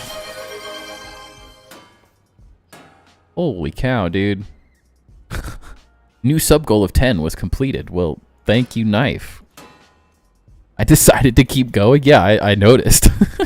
Jeez, dude. Like 15 and $2, 15 gifted subs and $2 and a resub tonight? You crazy. You crazy. Thank you, thank you. I'm going to be able to afford rent this month now. Actually, my wife just got a raise today, so that's nice. Company finally decided to make a decision and pay her what she's worth. Oh, that was nice. I think a lighting effect on this edge is probably the way to go. We're going to keep the hype train going. Are you trying to guilt trip people into donating and stuff? No, everyone just needs to go. You got a Prime. Drop your Prime subs. I don't need your money. But if you got Prime subs, make sure you use those.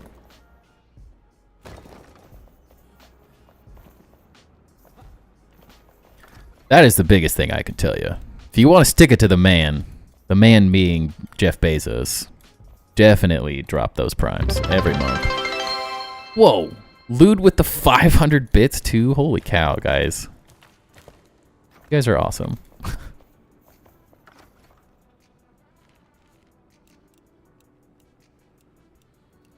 And the bit goal. We met the bit goal, the sub goal, all the goals tonight. You guys are killing it. Thank you, thank you. I guess I'll just have to keep building cool things for everyone. And I'll never be able to stop. Darn. I buy bits by the thousands. I don't even know what a bit is worth. What is 1 bit? Is that like 1 penny? Is that like... It's definitely not $1, but like... What is it? They don't really like say. No, no idea. You just buy them by the thousands and say screw it. You are forever ours to build for our entertainment. Hey, I mean, if you guys keep doing what you're doing, I have no issues with that. I can't tell if this is built right or not.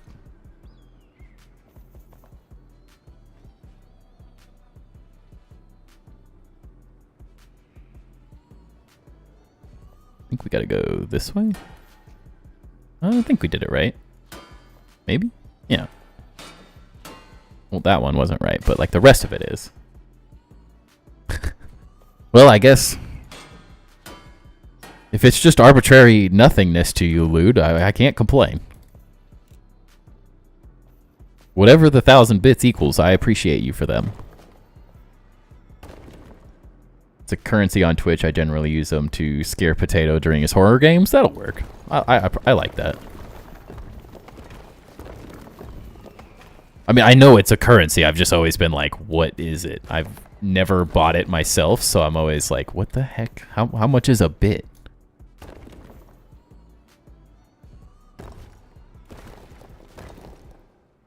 Bits or pennies? Okay, that makes sense.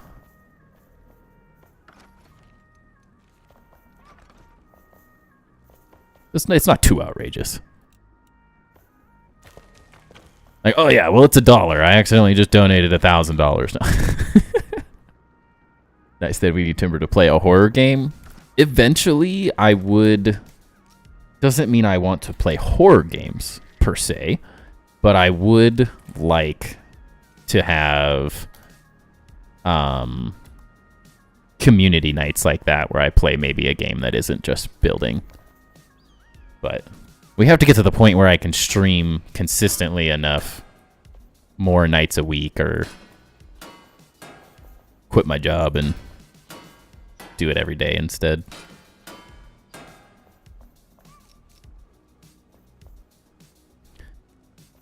That would be the ultimate goal, though.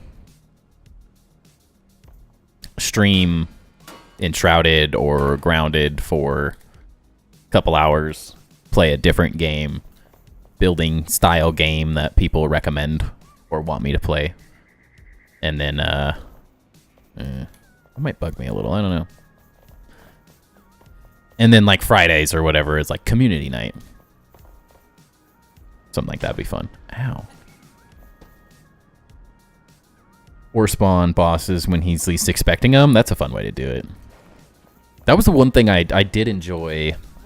I would have to find a balance, but I did enjoy that part of see-throughs streams where you had, like, fun interaction stuff. It'd have to be in a point where, like, it doesn't necessarily overstimulate the stream, because I like the chill build vibe sort of thing we got going, but I would enjoy some more things for people to do. But it's difficult to find a good balance.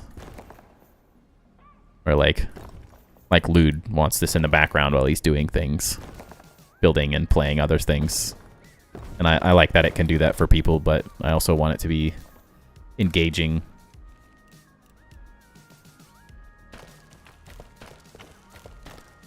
Don't necessarily liked where he was doing like eat a spicy jelly bean. Like I'm never gonna be that streamer, but it's like a bit random build challenge for like certain donations, or use this specific material for the next X amount of time, or whatever. Who knows? Could be some fun things we could do with those. Let's see. I once was on my way to Mars one night and accidentally tipped the pizza delivery guy $100. I'd love to see Tipper play Outlast. Dude, in terms of accidentally tipping people way too much money, my wife and her cousins, her mom has a like little timeshare deal in Puerto Vallarta, and she invited us and all of my wife's cousins, because we're all like really close. And so we all went, and we were in Puerto Vallarta, and we had a night out, and we were hammered. Kayla's brother, that's my wife, is a pusher when it comes to those things. So we had this like all you can eat buffet night, and there was like live entertainment and fun stuff, and the drinks were unlimited. Not that they were very strong, but he just kept ordering shot after shot after shot. And one of the cousins ended up, she was just hammered. It was hilarious. She doesn't drink all that often either. And she ended up walking by this random dude that was pushing a wheelchair. And the guy's Hispanic, so like doesn't really speak English, just sees drunk chick and goes, and we look at him and we're like, do you want to push her back to the room in the wheelchair? And so he starts like sprinting her down this hallway and is having like the time of his life with this. And we're all so drunk. It was so incredibly hilarious. We're just dying laughing. And so naturally I'm like, well, I gotta give this guy like a tip. Like instead of doing his job, which is push handicapped people around the resort, he just pushed some drunk people down a hallway for 25-30 minutes and made our night. And I wasn't thinking, and instead of giving him $5, I gave him $50. Not doing the math in my head correctly, just like an instantaneous drunk moment, grab a bunch of pesos, hand it to the guy, and I'm like, afterwards I'm like, guys, I think I just tipped that guy $50 to push her in there. And they were all just cracking up laughing at me because, like, maybe it was pretty funny. But, oh, man. So I know the feeling of accidentally, stupidly tipping incorrectly. It happens to the best of us, you know? $50, honestly, like, was worth it. Plus our, like, housing. Ow. We stayed for free, essentially, because it was my wife's mom's timeshare thing. So like all we were paying for was food and drink. So like it could have been worse. We saved a lot of money and I was happy to do it for the guy. But man, one of those feelings where you look back and you're like, you wake up I woke up the next morning and was like, I didn't even realize it till the next morning, I think is also the funny part. Like I was like, wait guys, I think I tipped that guy $50 last night because I was so drunk I didn't do the math. Which then only continued the hilariousness of the whole situation. So it was good times. Good times. Okay, I think we did that right. I can't build and watch a build stream. I'm too busy watching and can't get anything done. I need to be inside my own brain to build. Interesting. I'm like the opposite. Like my favorite thing to do was like watching see-through streams and not being part of the chat at all and just building while listening to stuff. Like I've always been like that. I think that's part of like my ADHD brain tendencies is I have to have multiple things going on. And so I've always enjoyed just like miscellaneous content that like I'm not missing anything. I'm not like, I don't have to be focused on a stream because there's not like, I can look up when it's interesting or whatever, something's happening or I want to see something, and the rest of the time I can just kind of do my thing and listen to it in the background. That tends to be how I watch most streams. Like Chisel Chip in the morning, I'm working and just have his stream up when he's streaming, and I'll throw in my 2 cents every once in a while, but for the most part I'm just like doing something else. But that's always how my brain worked. That was architecture school too, as I would just sit down with a 3D modeling program and model for hours while like Game of Thrones was playing in the background or a random stream or whatever it was. Something that I didn't necessarily need to pay huge amounts of attention to. Like rewatching a TV series I've watched multiple times. You never know. He definitely did love me that night though, that guy. Random hotel worker. And then everyone went to bed except for me and one of the other cousins, because we were being cray-cray.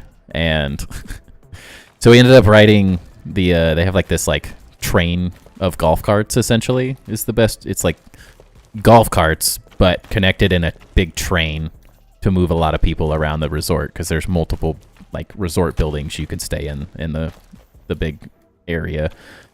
And we just sat on this guy's golf cart train thing because no one else was doing it. Everyone else had gone to bed, and it was just me and her talking to this Hispanic guy, and he was having a blast because we were helping him learn English, and we were like trying to test our Spanish with him, and it was like we did that until like 1 a.m, and he was finally like, okay, sorry guys, I think I need to go home now. It's kind of late. I'm like, oh, it is 1 a.m, sorry. Our bad. But like, we were having a blast, you know?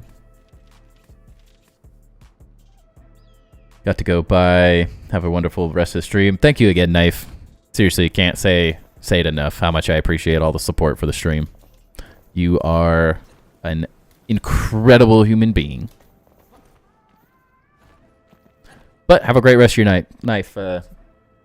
Have a great rest of your night. Sure, that's how it goes.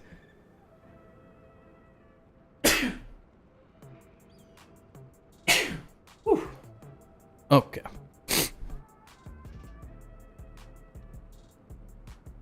Whew. Got me. But yes, thank you for your support, Knife. Really appreciate it, man. Have a great rest of your evening. Good luck with the car, is what I was going to say before I sneezed. Hope it all works out. You wish you could watch? Yeah, that's been the greatest part. That's why, like, I don't necessarily hate, like, my old jobs that were in an office, but I really love working from home now because I can just, like, watch stuff like that and do my job, and there's, like, no issues. There's no problems with it. It's not, like, a big distraction. Like, I just look away, but then I can also, like, chime in every once in a while to his streams, and, like, it's been really fun. He was in here a little earlier. He didn't chat much, but it seems like every stream he like pops in just to see what I'm building, which has been kind of fun. I enjoy getting to know. I missed the Grounded community of streamers that we had. It was really fun getting to play with like other people here and there, and they'd go into my streams, I go into their streams, sort of thing.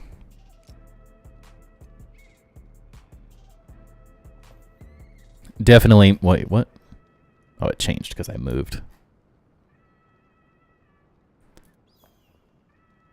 Definitely miss having that, like, community. There's just not a whole lot of...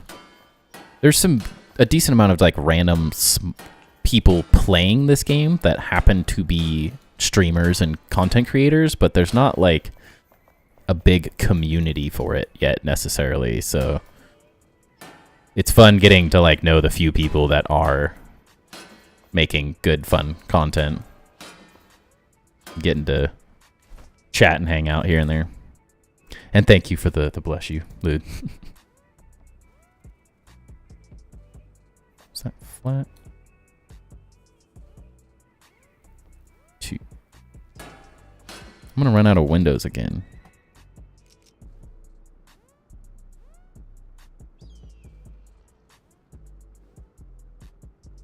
I think I reloaded my resource world twice to get all these windows. And I'm gonna run out. No, I wasted one. I don't know where it went. I wish there was an undo button for the decorations. Crap, we are gonna run out. Oh. Oh, no, I did it again. Son of a gun. Dude, what a mess. I literally had enough, and I just screwed the pooch. I just did 4 of those, I think. Stupid. Oh, I hate myself. Did they go upstairs? I think, like, annoyingly enough, I think they're, like, in the ground. I think I've done that, like, 6 or 7 times now. Not a lot of builders either, from what I've seen. Most people playing this are running through the story mode, but that's pretty much all they're doing. Yeah, it's kind of interesting, because, like, I've seen... Like, if you go look at the Discord, there's some incredible builds. But people aren't making content on their builds. Like, there's this one dude making this massive freaking castle thing, and I'm like, it's insane. But he doesn't make content on it, so it's like... you don't really get to connect with anyone. You could follow their builds and stuff, but there's no like connecting with them really because they don't make content on it. Yeah, I thought that was going to pick up the torch. Dang it. I was really hoping that that was going to be the thing, but like I think they're just gone. They're in the floor for good.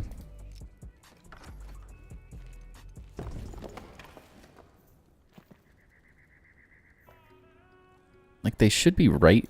Oh, that's why I think. So maybe I could see them here. No. I think they're gone.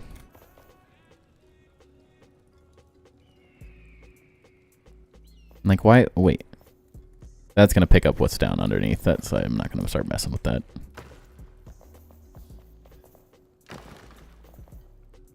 But I would hope that sooner or later some more content creators will come into this game. I hope. Alright, let's return to the main menu. I think I can just reload the resource world from right here, but I want to quit real fast just so I don't mess anything up. Not worth screwing up the save files to be impatient. So bear with me for a second. We just got to reload. Which reminds me, I need to do a backup save tonight. It has been a little too long since I did a backup save. I'll just do it right now. Have all the files open, just copy and paste them, right? I forget a little too often that this is all a local save now. This is not a cloud save game anymore. To be honest, I'm too lazy to mess with OBS and spend the time in it because I don't do streaming unless I'm on someone else's stream, so mine would be all vids.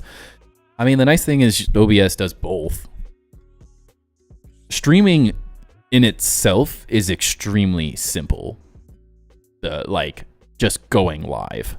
It's the setting up everything, getting alerts and emotes and all the extracurricular things that aren't necessarily needed. That's where it gets more complicated. But in terms of just doing it, like streaming on YouTube could not be easier. You just hit go.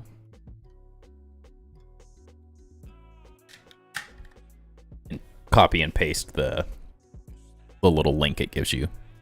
Very simple. Okay, Enshrouded, are you coming? Come alive, please? I also don't have a camera or a proper setup for a cam, and I'm cheap. I mean, honestly, I don't think you even need a camera. The vast majority of people, I think it depends on, like, what you want to do with it, I guess. But there's a lot of, like, faceless streamers. Like, it's not super needed or anything. So, it's kind of like, you can take it as far or do as little as you want. In the beginning, you don't have to be this, like, highly put together thing. If you don't care about getting a ton of viewers and, like, being the most successful streamer alive, you know? At least in the beginning. I feel like I started off and then kind of slowly figured this stuff out as I went. Where's the window? There it is.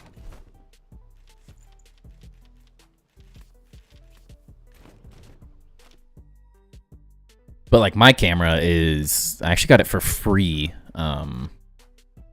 It was my wife's old company before they laid off the entire marketing department. Well, they laid off the entire marketing department, and the guy who ran it was like they were bought by an equity firm a couple years back, and the guy who owned the company originally said the one thing you have to do is keep this Bend office open. You can't get rid of it. Like, this is part of the culture. Like, this is part of what I've created this company on. And I refuse to allow you, like, you can't just gut it and go somewhere else. Like, that's my one stipulation. And eventually, he finally left the company completely, and they decided to gut the entire marketing department and decided they could do everything with salespeople instead of marketing people, which did not work out incredibly well for them. Is that my shaders not loading in? What the heck? And so he was so frustrated with them that he gave everything in the office away, because they had like an Indianapolis office or something like that, and he just was like, take everything. Take everything they have. I am so over this company. Just have it. And so I went in with my wife to get the thing she wanted, and I saw this webcam, and they were like, dude, take it. It's all yours. So it's not necessarily like the nicest webcam ever, but it gets the job done. Okay. So that's how I started, honestly. Otherwise, I wouldn't have been streaming. And then I've recently, as I've made more money with ad revenue and like Knife and you guys going crazy tonight, I have just slowly reinvested that money back into the stream, whether it be that's how I made my emotes. I had like a person on Fiverr make them, and I had just reinvested the money I had made. I just put it in a separate bank account and don't touch it, and the only thing it goes towards is savings or putting stuff back into the stream. So it's worked pretty well. Is this the shaders? Yeah. Some visual effects might not be visible. So annoying. I haven't had this issue until today. I don't understand why. But like, I reinvested. I got a third monitor, which is absolutely unnecessary for most people. I just really like having all my precedent images and stuff up consistently so I can see what I like want to work on, the different ideas I have, all those sorts of things. So for me, it's really useful. And then, oops. As of probably a month ago, I bought 2 little studio lights. Just to helps make the camera look a little bit less crappy, which is nice. And I don't have to have this annoying lamp on the side of my desk anymore. So I have like 2 little cameras, or not cameras, 2 little lights on each side of me now. Which would look better if I didn't wear a hat, but I just like wearing my hat.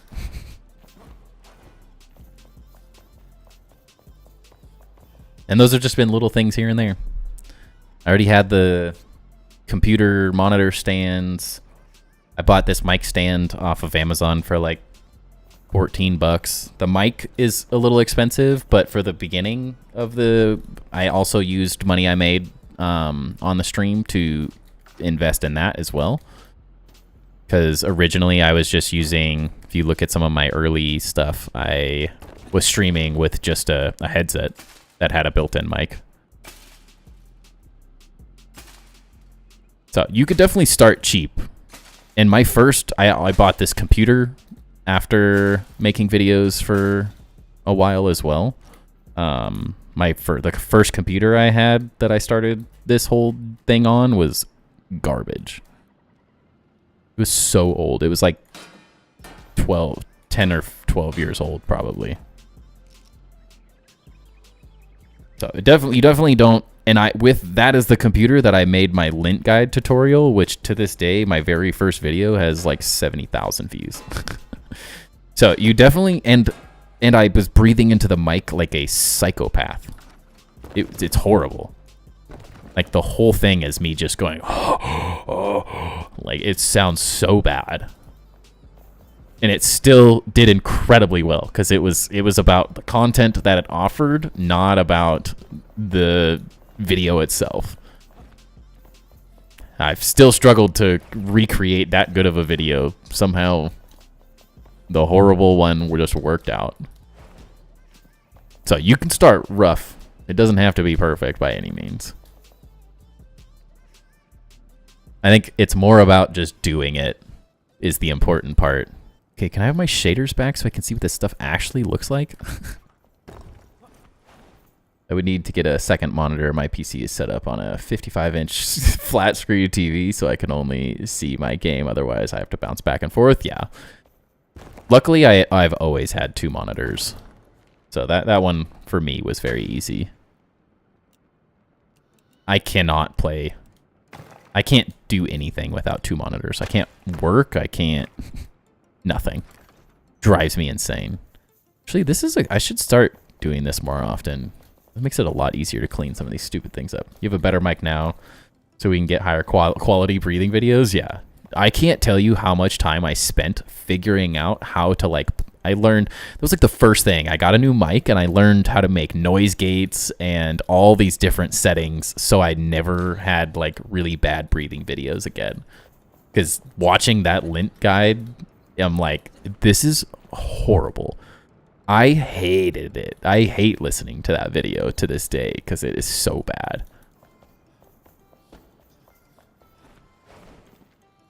It drives me insane. So I don't know how that many people...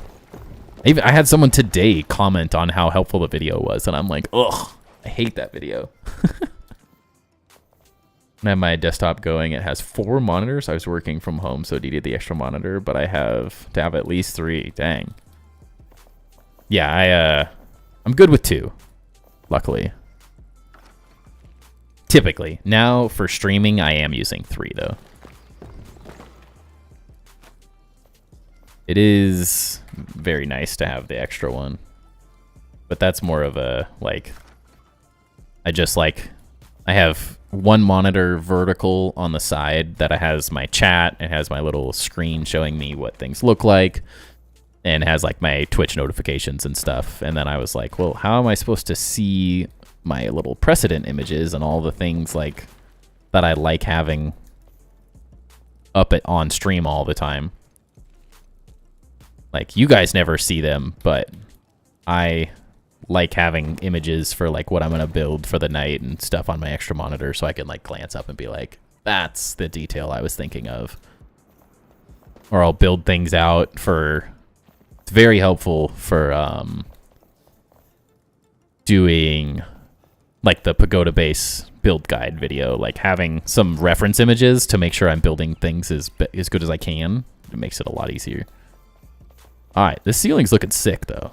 I think we did it. We just have to finish these corners and it's pretty much done. But I don't know what it looks like because my shaders are taking 6 centuries to load in. We can do the tomorrow. Oh, sorry. If we can do the tour tomorrow, we'll see if you have mic issues. Dude, that is another thing. That's just like streaming and stuff in general. I swear, for no reason, you change nothing and all of a sudden all your settings will like revert back to ages ago. It's so frustrating sometimes.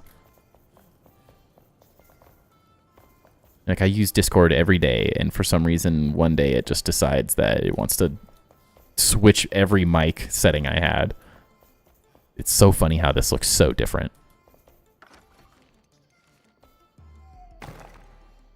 Everything looks so different without the voxel blocks showing. What percentage of shaders do you need to be able to see the voxel blocks?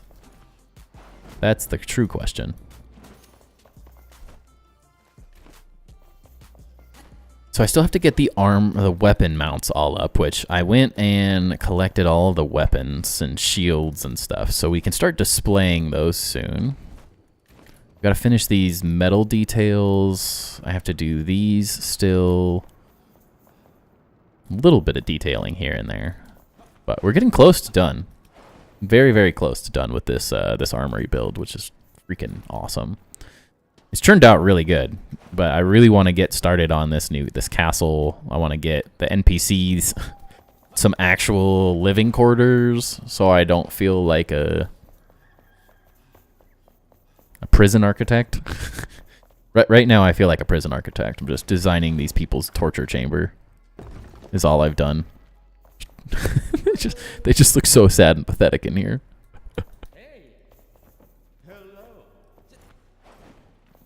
And they're just going about their life like it's not a problem, but you got to think at some point they're going to start a revolution. No way they're just going to be complacent for the rest of forever. What the heck is that? Who did that? They don't need to go anywhere. They're corny. Yeah. That commie? They're commies? Is that what you're saying? Comfy, okay. I was like, is he calling the NPCs in my world commies? I was like, I gotta be reading that wrong. Does that say corny?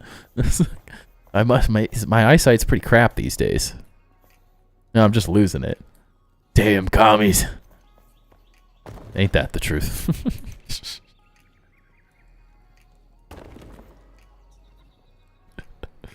Oh man. Viva la revolution! Dude, these shaders right now are... It's ridiculous. This is so slow. This stuff all looks fine. Right? Is it just the stuff on the inside? Is it all loading right now? Maybe this is all looking right. So what, 45%? Is that what the amount you need is? No? It's like half rendering in now.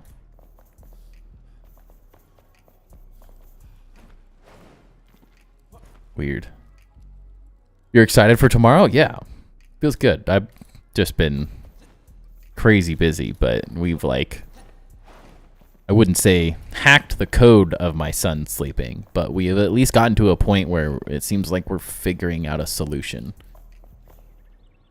to where my wife doesn't feel bad about putting him to sleep Monday, Wednesday, Friday. Because before, it was not fun. It was like, I would get done at streaming at 11, and I'd walk downstairs, and he'd be like in the living room, and I'm like, oh, I'm in trouble. Not like it's my fault, but there's nothing worse than you walk downstairs and you think your child's asleep, but he's been awake for 4 hours. Yeah, it's progress, exactly.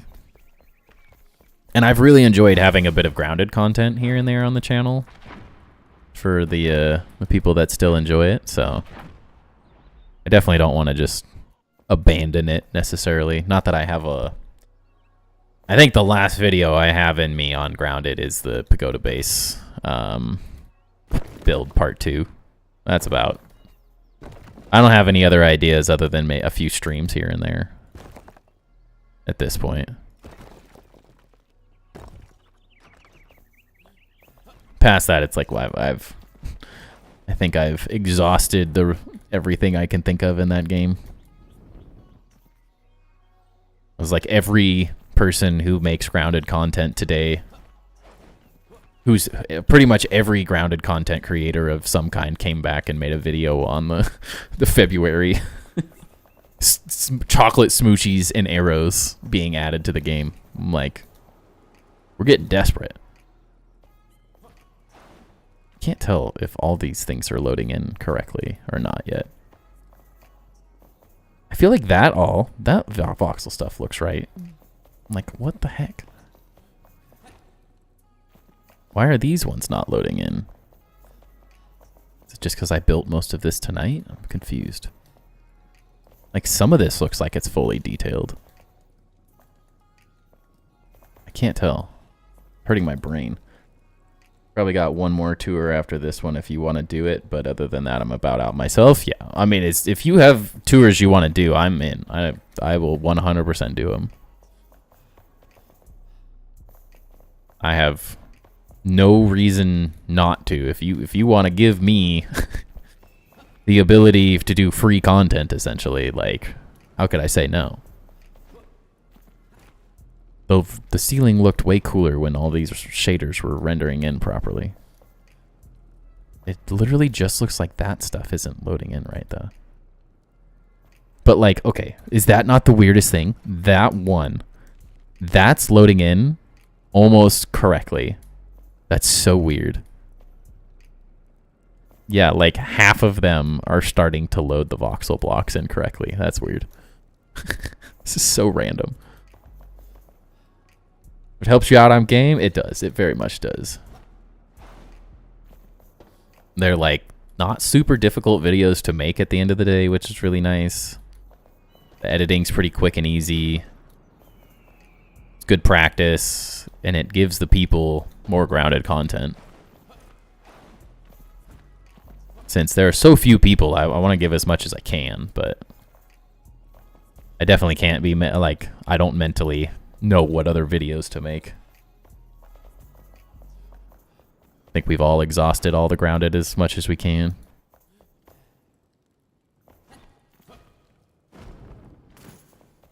Get stuck. I feel like I can't do anything until these frickin' voxels load in properly. It's messing with my brain. Doesn't look right.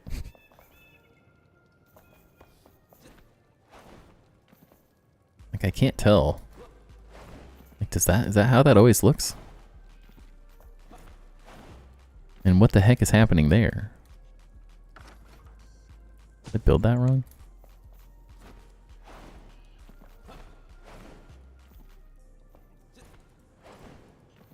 Weird. Oops. I have more idea, just the worlds. I have more idea, just the worlds. I'm... what? Looting? I'm looting? Am I reading that like an idiot, or did you typo?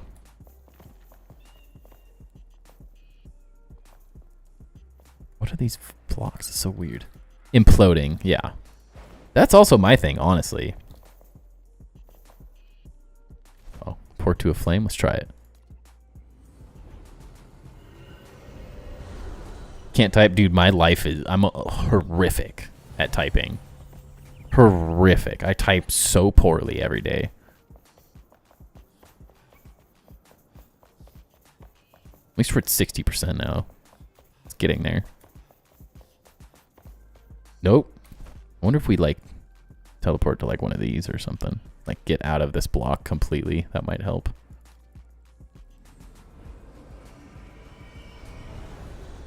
But yeah, my world is... like, if I go into my world not streaming or anything, it's not super bad. But the second I start streaming, it's like my FPS just takes a dump. And it's not like the most enjoyable experience trying to build while everything's lagging. Although, like... okay, well, Enshrouded crashed. Okay. We're breaking Enshrouded already. Dang it, guys. We didn't get very far. I have heard that people were having some random issues with the shaders and stuff loading in really random and slow. Sometimes that's just life. Joining the poor typing club. I doesn't speak very many, but I do the best what I are. That hurt my brain to try to even read that. You definitely joined it. Oh yeah, it also said joined g. I read that correctly on accident. Gotta love it. Gotta love it. I have a really bad habit from like being a millennial, like growing up when AOL and Instant Messenger and all that stuff, and like you just typed as fast as humanly possible and hit enter over and over and over again, and like you never really thought about what you were saying. Oh shoot, that was a legit typo. The sentence was a joke. We don't need vowels. That ain't that the truth. I'm just gonna only type in consonants. See how that goes. Good times. Good times.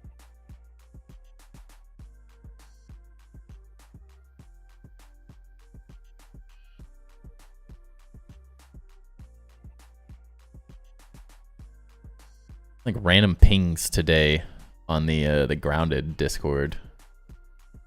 People talking about my pagoda build. That was pretty funny. Oh, you should check out Timber Builds, and they like added me, and I'm like, what's up? How's it going?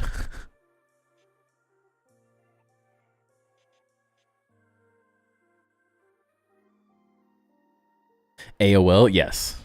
Good times. That was what I grew up with. Like middle school, high school. At least you're still getting chatter? Yeah, I love it. I still find it funny that people are finding those Grounded videos and stuff. Oh, great. Let's go load in a bunch of shaders again. I wonder if I just like disappear from the base for a little. Or crash again? Oh, okay.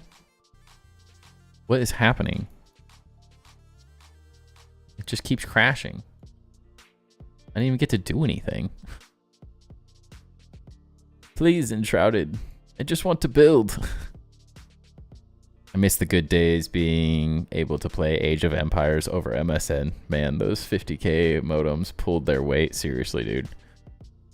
Dude, I've seen people build things hundreds of times bigger than this base. I know we're not breaking the game already. It's impossible. Someone always had that terrible magenta font. Dude, there's some of those where like you just like, I can't see. Change your freaking text color, dude. There's so many good times. And then for me, it was a lot of like COD 4 through Black Ops 2. Just endless late nights playing Call of Duty with my buddies. Good times. Those were some very good times. I definitely miss those days.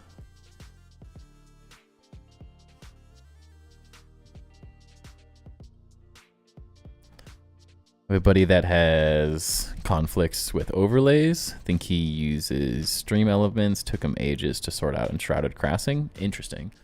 I mean, the only thing I have, I don't even have like overlays necessarily. Like I just use OBS and I have a little thing that goes around my camera, so it doesn't look like as crappy of a little camera. But I've definitely had some random crashes with Enshrouded here and there. Never quite know why. You guys probably didn't see this, but I got scolded yesterday on the Enshrouded Discord because some dude posted and was just like, wasn't necessarily like ripping the game to shreds or anything, but he made a very complainy comment about the performance of the game. And I was like, bro. And he's just like, I don't want to show this game to my friends, like, if it's going to be running this poorly. And I'm like, bruh, like, it was running incredible. It's early access. They added a new update less than 2 weeks ago. They've already had 2 hotfixes go live. Like, what do you want from them? Like, performance is... Like, and other than these crashes tonight, I've had, like, no issues since the update. And so I was like, I was maybe a little snide with my comments because I don't love impatience. Like if your only complaint is that you're too impatient to wait for the devs to like fix some things after a major update that added some like ridiculous game mechanics and like they readjusted all the game shaders and have done like all these ridiculous updates. And I'm like, if it's a custom game engine, like, what do you want from them? Like, it hasn't even been 2 weeks. And I was a little snarky, not in like an overly mean way or anything, but I was like a little blunt with this dude, just saying like, hey, have some patience. Like, I don't really understand the attitude. Like, they just came out with an update. It's been less than 2 weeks, and like, performance isn't this like thing you just fix. Like, it's based off of with all the things they changed, your specific hardware, and how it affects the different changes, and they have to go through and like evaluate all the different computers and like systems that people are running and trying to run this game on to fix performance issues. And it's not just a blanket like, we fixed performance, here you go. And so we were kind of going back and forth, and finally one of the moderators was like, that's enough, you guys need to stop, or I'm going to start timing people out. And I was like, at that point I had already like moved on. Like, I made my comment, I had moved on, he had moved on. We both were like, no, there's like no ill intents. Like, he was like, I'm just frustrated, sorry. And I was like, yeah, and I'm just like, I don't like impatience. So like, I wasn't trying to be mean or anything. And like, we were all good. And then but no one had answered his question still after 3 or 4 messages each, maybe. And we had gone back and forth. And so I was like, oh, and just to answer your question, like, currently there's no timeline. Like, these devs seem to work in the shadows, and they send out updates when they send out updates. Like, they don't really give anyone timelines other than this is when the next update's coming out. And so you'd have to have some patience, because as I had said, like, that was part of this message. I was like, it's an arbitrary thing. Like, it's so dependent on so many different factors. Like, I guarantee they're working on it to answer your question. They're not like, it's not going to stay in this current state forever, but it is early access, so they have a lot to figure out. And then the mod deleted my comment immediately after I posted it, and so then I got in an argument with the moderator over their poor moderation skills in a DM message, because I was like frustrated. Because then immediately after, and the moderator wouldn't admit this, and this is what sent me over the edge. Immediately after I sent the message, maybe 2 minutes, a minute or two later, someone asked a genuine question about performance, and the mod had deleted my message. And then conveniently, the moderator deleted their message as well. And I meant like talking to this guy, and it's like, hey, I'm not trying to be annoying, but like, I feel like deleting, like, we had stopped the conversation that you were frustrated about. We listened, we moved on, we stopped clogging the chat, as you were saying. And then I legitimately answered this guy's question, and you deleted it. And then less than 2 minutes later, someone else asked the same genuine question about performance issues, and you delete this guy's message who wasn't even part of our conversation. And you did it purely to make it seem like my comment was being off topic. And I'm like, you were mad because I was arguing that my comment was legitimately useful and is a good comment to have around, because it's answering, there's multiple people complaining about it. And then for some reason, this extra comment about performance just gets randomly deleted seconds after it's posted. I'm like, that's not a coincidence. That's you trying to cover your freaking ass, because I caught you in the lie, and you shouldn't have deleted my comment because I was genuinely trying to help someone. And I find it annoying that you're just like flexing. And yes, dad blood kicking and defending your baby. Yes. Well, and it was like, I was frustrated because the moderator was commenting like, I told you to stop, so that means stop. And I'm like, that is the definition of a power trip, bud. Like, respect my authority. Like, I'm better than you. And I'm like, that is not what moderating is. Like, moderating has to be a skill of discerning useful and unuseful comments. And you got your way. We stopped talking and arguing about the thing that you wanted us to. And then you decided that you needed to have an authority trip. And so you just started deleting comments, and then someone called it on you, and then he got even more like defensive. And so I finally just blocked him. I wrote him a little scathing message at the end, telling him he needs to stop having a power trip. He's just a moderator. And like, it's not his job to like, he did his job, and then he went way over the limit, being my dad thing's kicking in for sure, as you said. But I'm like, I will not stand for someone like having a power trip as a moderator in a chat when we did exactly what he said, and then he just has a power trip because he wanted to be heard and listened to, and he was frustrated. So it was pretty funny. I got a good laugh out of it because he was like way angrier than I was. That's the kind of stuff to make somebody just say, okay, I'm out, right? I was like, it's just not, it's one thing if you want to call us out, but to like start deleting other people's messages at that point that were like completely separate because you no longer have the ability to discern like what a useful message is because you're so frustrated as a moderator because someone didn't listen to you instantly.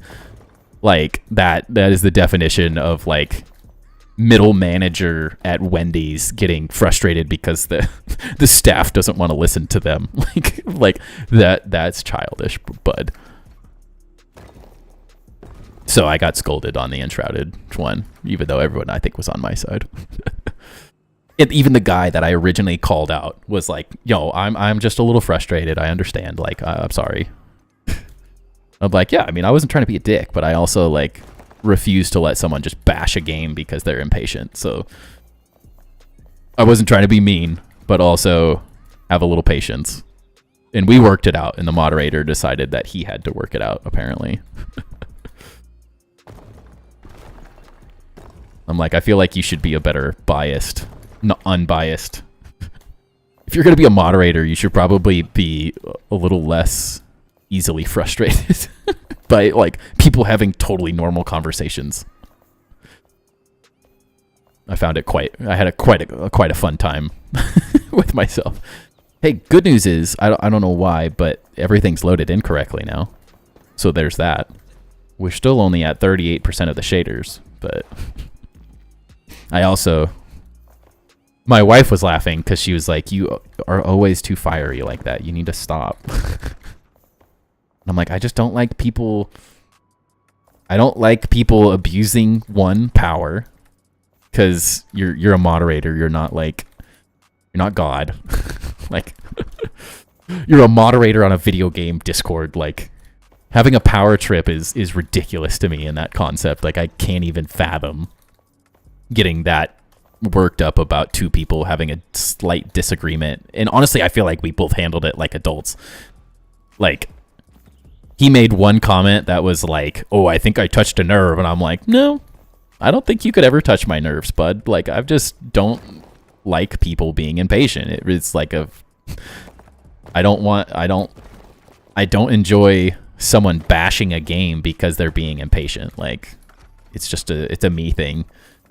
Maybe that's a dad thing as well, but it's like, if you don't understand the concept of early access and don't like have patience, then you shouldn't be playing early access games. That's my only thing. It's like, we're at the end of the day, we are video game testers is all we're doing for Enshrouded right now. Like, we get early access to play a game to help them make it better. That's all we're doing. And to complain about that seems crazy to me. Bad mods try and play God, not realizing that God is the chillest mod out there. He's barely intervening, if at all. That's exactly what a mod should be. Unless I'm breaking terms of services and like being incredibly rude, no mod should step in and be that like authoritarian over a subject. There's no place for that in my mind. I just found it very comical that he got so butthurt. Found it quite funny. And I don't know, the current climate in the world of everything going on also has me a little fired up, and so I don't like some people's attitudes, the way they treat things, because I'm already fired up about a lot of things going on in life, so.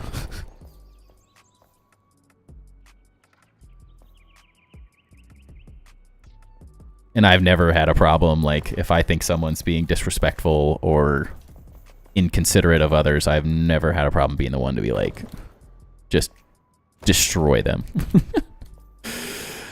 I only do it to people that really friggin' deserve it. But man, if someone is being disrespectful in a situation and not being courteous of other people around them, oh man, I will happily be the person that takes them down a notch. Happily. Respect my authority. Yeah, the whole time I was having this conversation with this mod, I was like thinking that Eric Cartman thing from South Park. "Will you respect my authority?" I was just dying laughing in my head because, like, he just kept proving it more and more every time. But I'm like, whatever, dude. The fact that I'm sitting here laughing while sending these messages and you're like trying to scold me like I'm a 5-year-old on a video game chat that's made for chatting about this video game. It's just comical. People wearing a sheriff badge and fake Stetson hat behind their keyboard, right? I'm like, hey, we're talking about stupid stuff and we're like being disrespectful and we weren't calling each other names. Like no one was being rude. We were just like disagreeing. I was like, he wanted to be frustrated that the game wasn't working the way he wanted, and I wanted to be frustrated that he didn't have patience, and we had a debate like normal adults. Like I've had that conversation with people complaining in Grounded so many times. I've never once been called out by a mod on the Grounded Discord because they see like someone defending their game.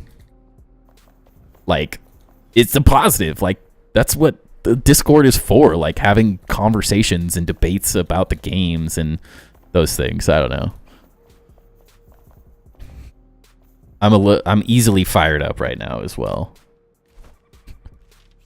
So, I'm all for it. I was having fun.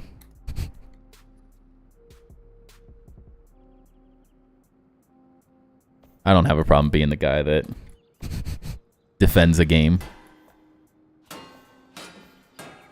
I don't know if this is what I'm doing. I'm just staring at these. Like, I feel like these are missing something. And it's definitely not the angled ones like this, because that looks hidden. Can't even see them. Too small of a space. I'm here for the drama. Yeah. We all need a little bit of it sometimes.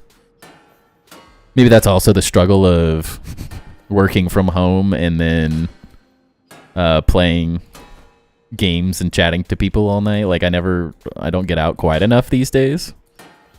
And so when someone says something I wholeheartedly disagree with, I tend to jump on them. You think if anything he would have been more in favor because you were defending the devs? That makes no sense. Yeah, I found it very weird. He just wanted to he wanted us to completely stop having the conversation about performance in any way, shape, or form. He wanted me and this guy to completely stop talking in the chat, and instead of having the attitude, can you guys have a more productive conversation about this without the attitude towards each other? That is what he wanted, but he didn't go about dealing with it that way. So I was done with the dude. He was throwing, especially because if anyone went back. But I think what really got me is that he didn't go back and delete the messages where me and this dude were sort of disagreeing with each other. He went and deleted the only message that was a legitimate answer to a legitimate question. That's what set me off. I'm like, as a moderator, that is 100% the completely incorrect way to deal with that situation. You should have deleted all of the other messages that you didn't like, and at no point should you delete a message that is helping someone. That's what set me off. Feel free, go delete the ones that you found we were arguing. That's fine, but don't delete the message that's answering this dude's legitimate question, because that was what he was struggling with. Is he felt like no one answered his question about the performance issue, and I just very, very nicely laid out, hey, this is how the devs have dealt with this, and that's the message he decided to delete, because his exact message to me said, I put my foot down and said stop. I'm like, okay, this is where you lose it. You lost me, bud. And hey, sometimes we all need a little drama.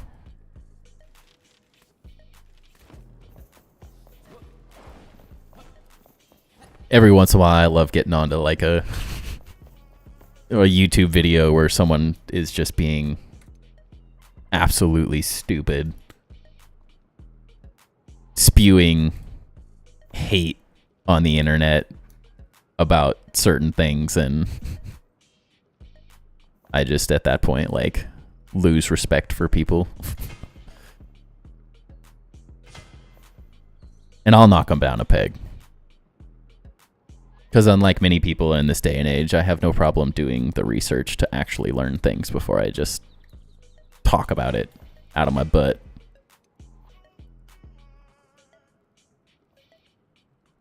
It's probably a size 3 child's foot. Exactly.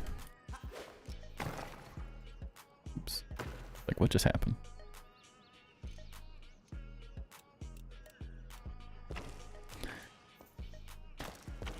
I enjoy educating people, whether it's on how to be a good designer in video games or educating people on very simple concepts that for some reason everyone just doesn't understand. I'll be that guy. As someone raising a 2-year-old, I no longer feel like I can just idly sit by and let people say anything and everything they want with no understanding of what they're like, just saying asinine things because that's what they feel instead of like actually doing the research for themselves. Like, it's too easy to research these days to just be uneducated on a topic and try to argue about it.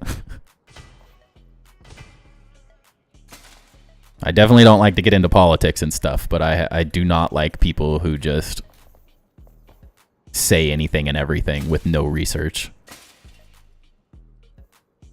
It's too easy to be smart these days.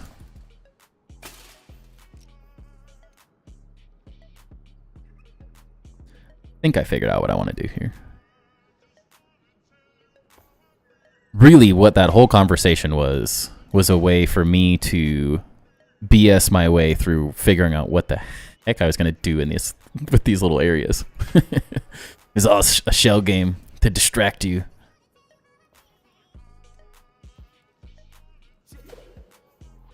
That doesn't actually work as well as I thought it would.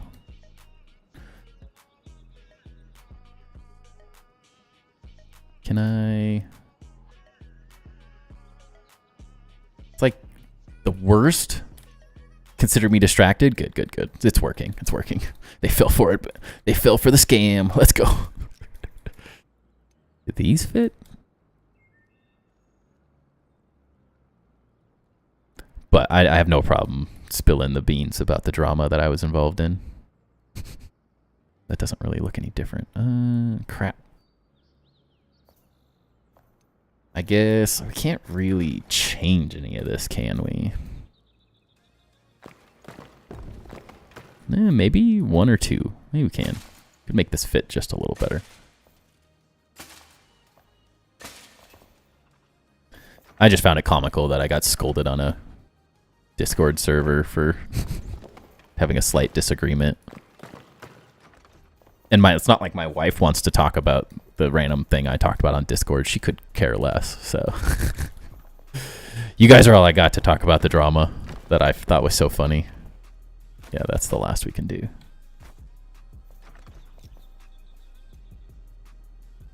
You guys got me backed up. You guys will back me up, though, so.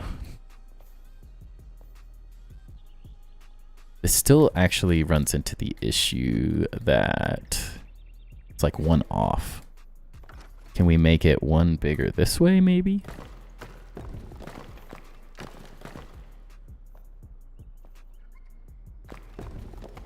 We might be. Classic Timber. Never ever chill, always yelling and starting fights. I mean, that's pretty much, yeah. Imagine your wife just rolls her eyes like, oh, geez, here we go again. Seriously, though. But, like, at the same time, I have to listen to her work stuff all the time, you know? So every once in a while, if I want to complain about, like, this is sort of work stuff to me at this point, so. Sometimes I want to vent about dumb things, you know? What is that? Ice.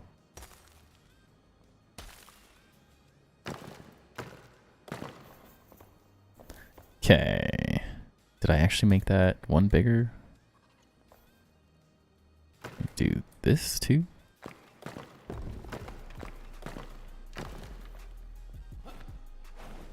There's just enough room to do this.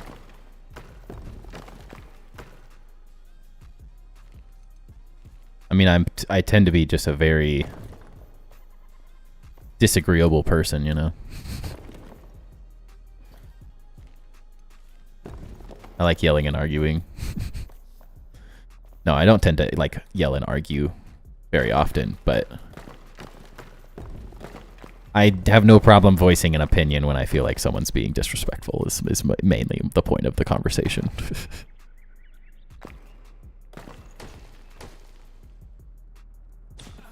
Really? I'm gonna fall through the smallest hole.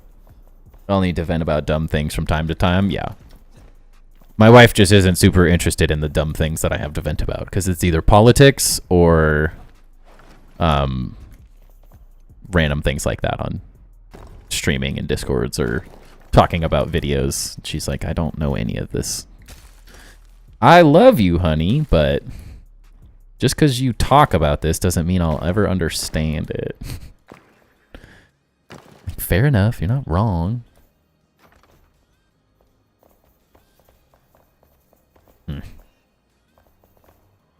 Still not sure how this is working.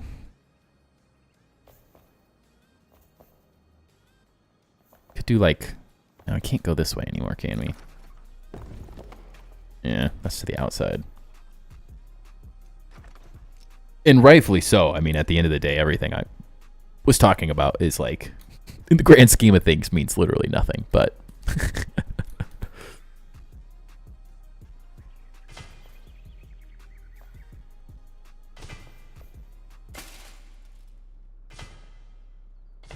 I can understand it coming from another chill dude. There's a fine line between being relaxed and you need to call out BS. Not your fault somebody got their feelings hurt. Yeah.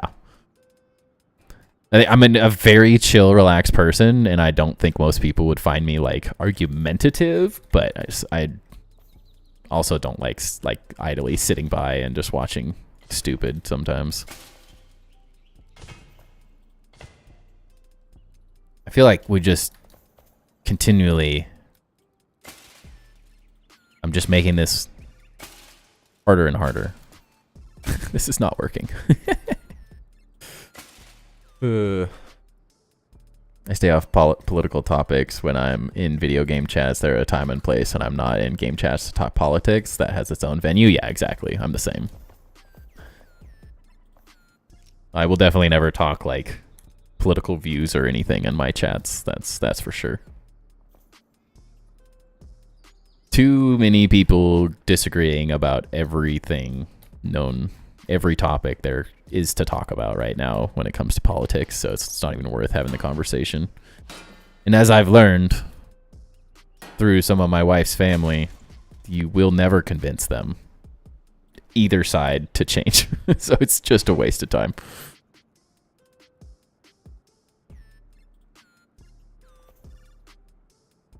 But that's life, right?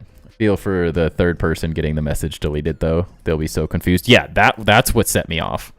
I feel like I was having a totally normal debate, being completely respectful, just like disagreeing at the end of the day with this other person.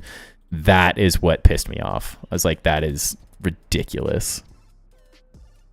To even treat a third party member that way is when I like... That's when the conversation went from Timber's just voicing his opinion to Timber isn't messing around anymore. You've pissed him off.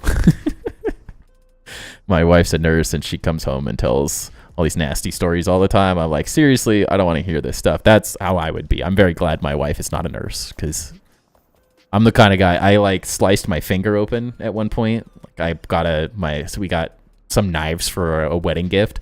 And they had like a cardboard sheath on them, and don't know what I was thinking.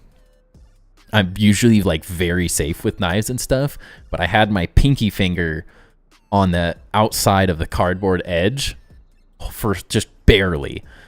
And I pulled out it's like a 8 or 9 inch knife that's like super like 1.5 inches thick, incredibly sharp, and the entire 8 or 9 inches of it sliced my pinky open. And I went to the emergency room or the urgent care to get stitches, and the doctor was like rubbing it out and stuff.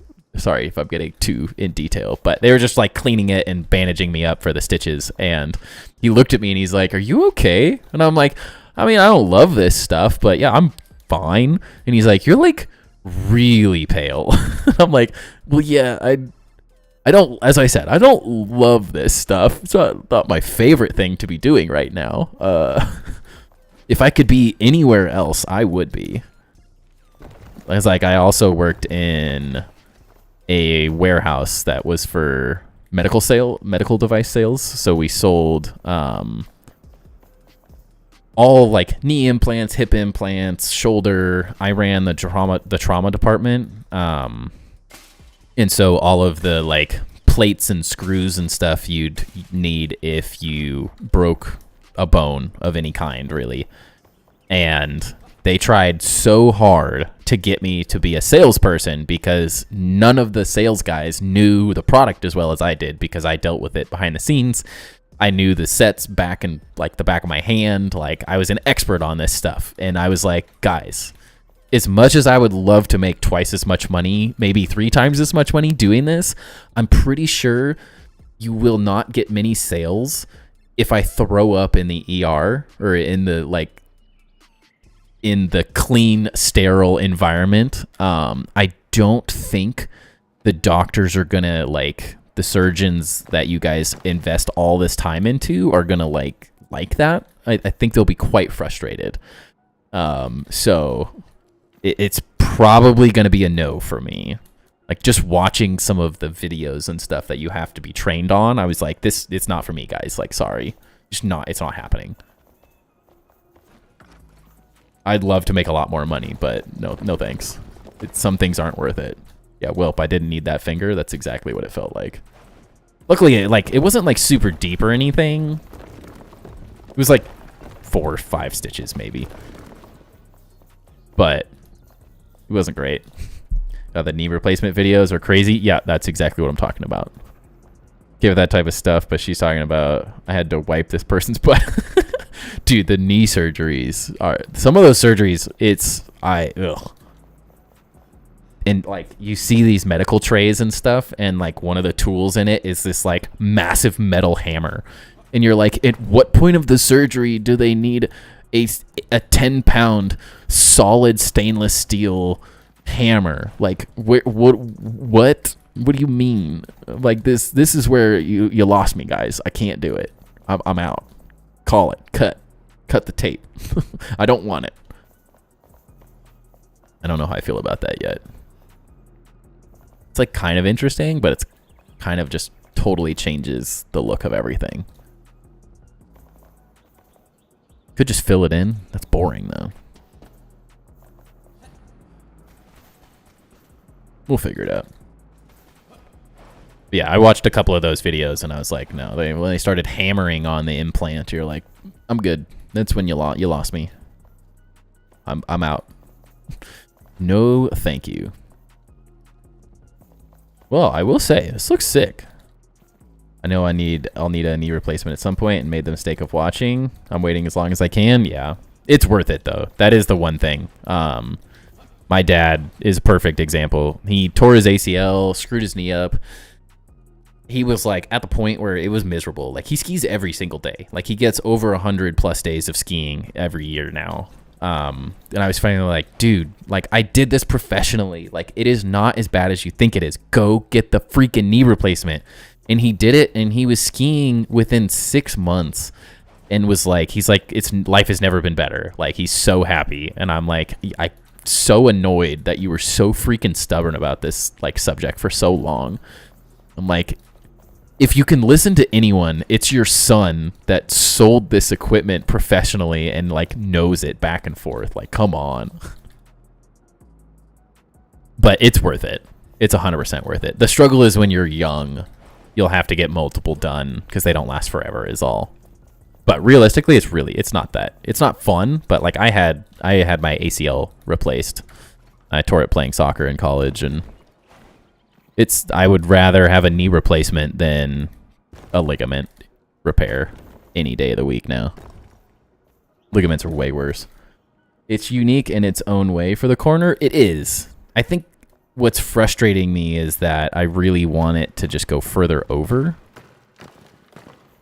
I think if it took up this whole thing, I would feel better about it. So I'm kind of thinking maybe we can... I already want to change this outside anyways, so I'm kind of leaning towards potentially just messing with this a little, although that's like absolute max we can go, isn't it? I'm definitely like slightly overthinking this, but I want it to look cool. I don't know, had a vision of some kind. What are you deciding on doing now for the ceiling? It's just this corner. There's like these two little outcropping areas that are not quite lining up. So I'm trying to figure out how to make it sort of fit this whole theme better. But I have builds right above it, so it's also like, how do I make it look right without affecting the builds behind it? Timber overthinking, yeah. I mean, typically I don't overthink too much. My wife is more of the overthinker, but I'm definitely in it right now. I start overthinking when I start really liking something and one little portion of it isn't working. That's when I start really overthinking it. They say I'm also too young to get it done, and you can only get 2 done from last I looked into before there's too much damage to replace properly. Yeah, I could see that. My dad was frickin' he's 69. Is he 70 this year? I think he is. Or I guess that's next year. Turned 69 this year. But yeah. At that point, he just needed to do it. I was like, you're not going to be skiing by the time you need another replacement there, bud. You'll be a little too old. So I wouldn't worry about it too much there. But yeah, if you're young, then it's a little harder to make that decision. But they are incredibly good now, though, I will say. They do a fantastic job now. The technology is just so much better. And the recovery time is so much faster. Do it all the time? Yeah. It's an easy thing to do, you know?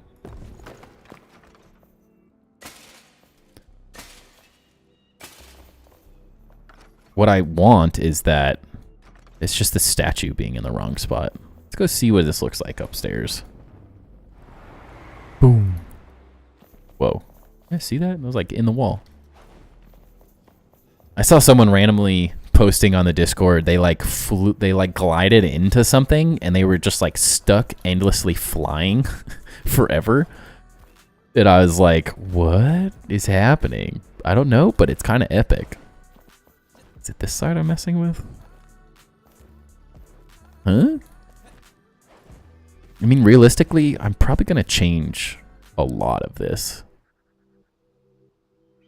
Like, I don't want to, but I probably will. So, is it the worst to just make it work? I don't know.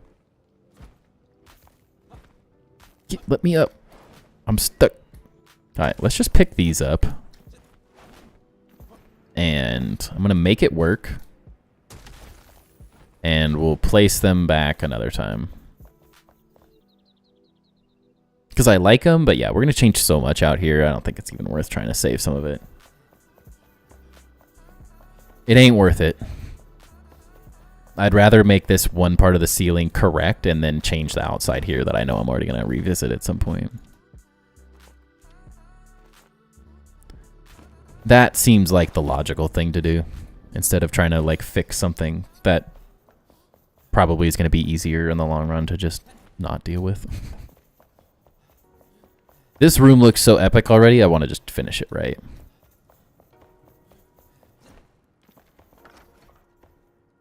Which should allow us now to potentially just come over and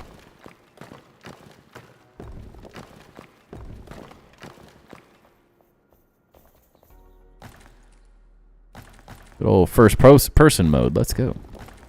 Like realistically, like what's the difference between this being here and one block up? None. I think that's the easy fix. Except, holy bright.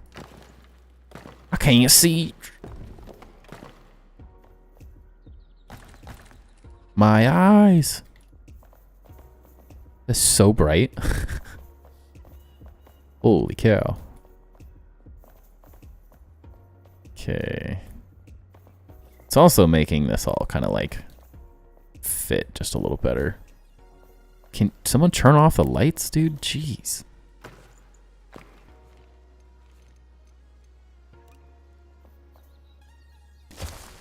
You know it's too bright when the luminescent blocks are darker than the actual lighting.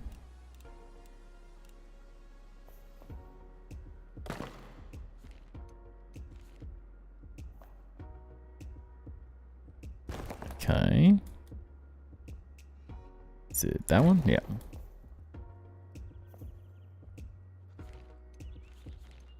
I mean, even so, like, I even wanted to get rid of some of this highly polished stone, too, so it actually is probably going to work perfect to do this way. It's already heading in the direction that I planned to change for the outside, so this makes sense. I think. Okay.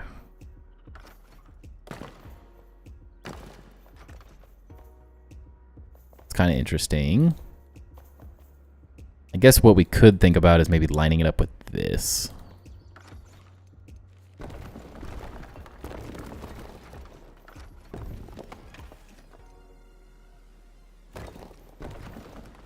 That doesn't give me any better perspective. Good, good, good, good, good.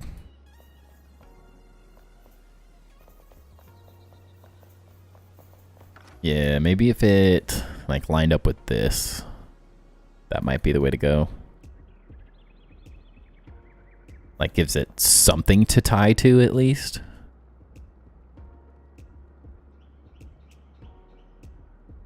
Otherwise making it to here is like, I mean, that just runs into more of the same, like not fitting the things going on around it. Which is the whole reason I'm being so picky.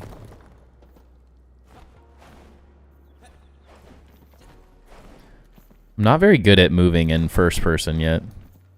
I can kind of see why they only made this a build mode thing. It does not feel optimized any way, shape, or form for combat. It feels very weird. It works plenty good for building, but it feels really weird for like anything outside of building. I don't think you could physically fight enemies with this camera mode very well.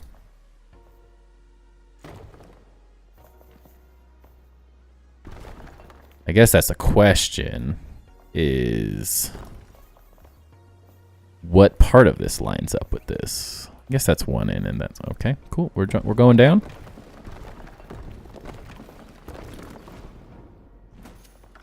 Definitely meant to fly there.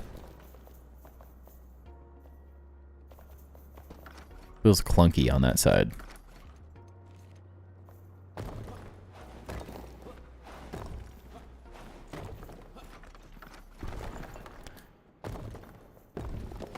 I need a flying camera.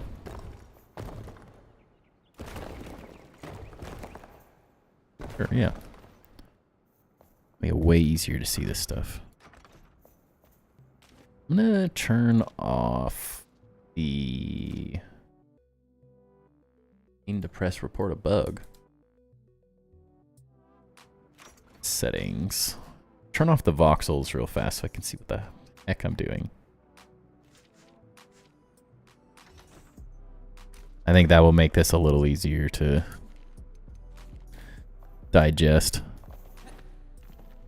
Yeah, we got all sorts of weirdness going on in here.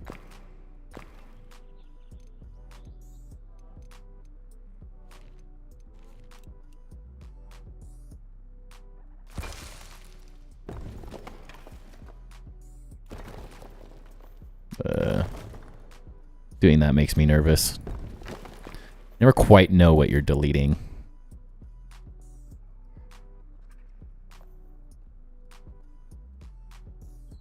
There you go.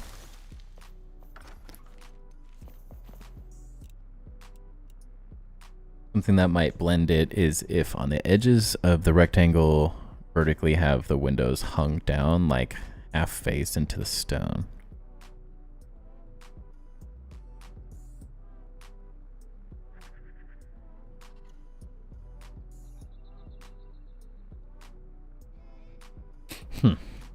Could be. I think I'm more worried. I think the windows will come. I'm not too worried about those. It's more so like I want... Dude. Stop it. Stop it, Enshrouded. It's more so getting it so I feel like it fits this styling is more what my struggle is at the moment. The windows might help. It's very possible. But mostly like I just don't feel like it's blending into the rest of the build very well. The size of this little window detail or whatever we're going to call it. It's more so like what's the right proportions, I think, is what my visually is messing with me. Which doesn't necessarily get easier because this is like not like a half thing here and a full square there, and it does sort of feel like replicating this there might be more what my brain wants to see. It's like that uneven feeling drives me nuts.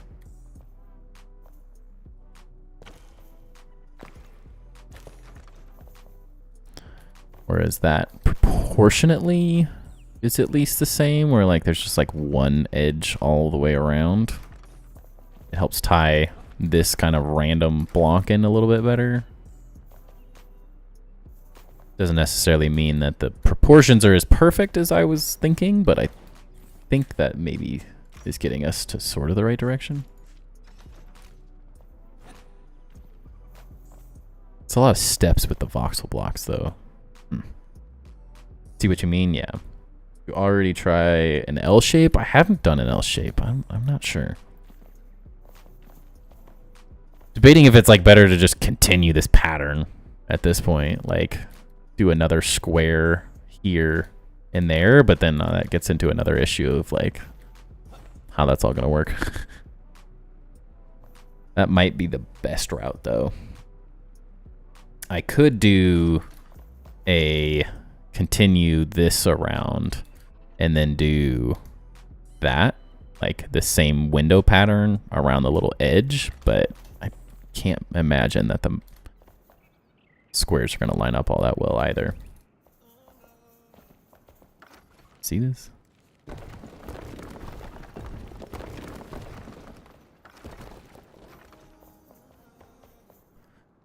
It's a funky proportion. I think that's just like my OCD wanting things to line up in a way that they probably are not going to because it's a funky design. I think maybe just continuing this that way and that there and just like cutting that off, and maybe that's the way to do it. I think I just kind of liked the idea of like the little light over there. So it's I do like that aspect though. Like if it follows the edge only, yeah, that might be it. But I'd like the idea of some like slightly bigger light source there though.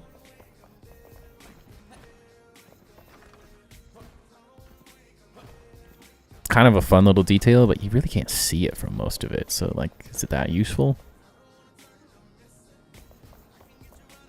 At least if I did this continued and that, you still get a lighting effect.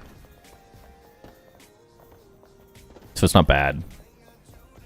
But I think I'm making it too complicated. I know something else I have to do. Actually,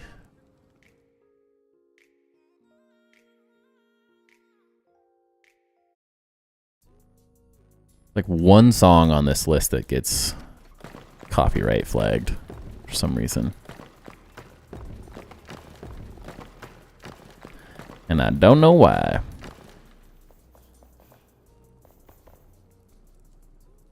Is that right?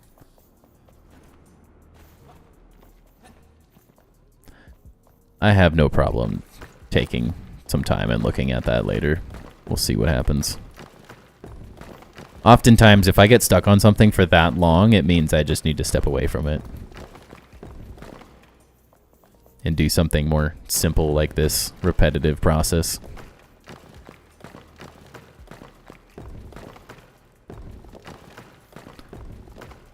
And I actually know what I want to do here, so that makes it a lot easier.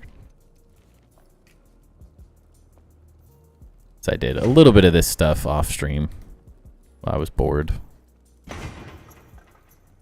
I like to spend a little bit of time every day just like thinking through design aspects, just so I don't get stuck on something like I just did for a long period of time. It's definitely part of the process, so I'm not never like worried about it, but that is something it's like an easy trap to get stuck in, like just sitting and staring at something for hours, and it's not productive at that point.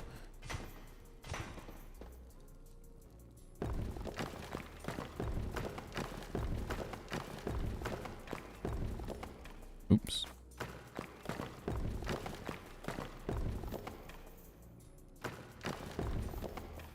And there's nothing wrong with stepping away from something. That's been the best part about like starting this new massive build.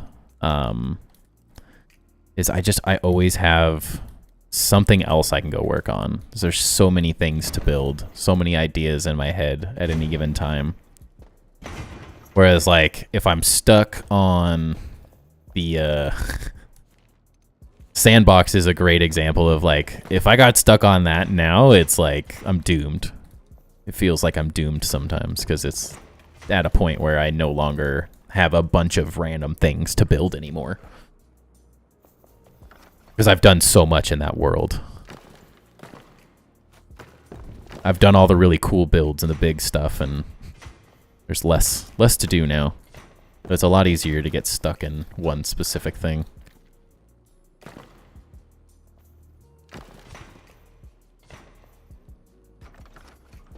We'll see how that detail. I didn't love how that other one ended up, but it works well on this side.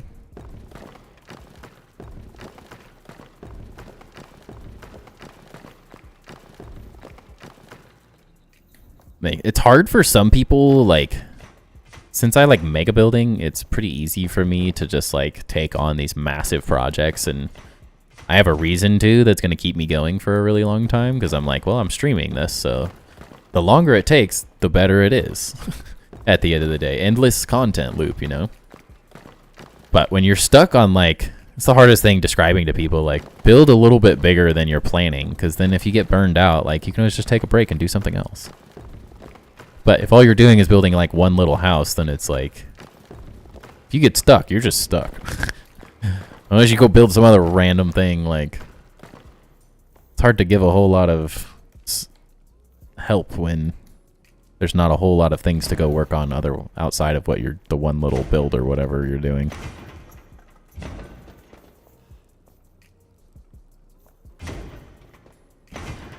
The more builds I have going at once that all sort of culminate into one larger build, the better off I am.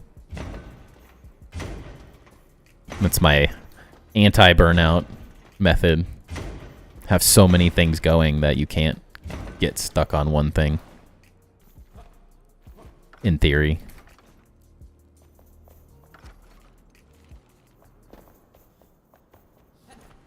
In theory, of course.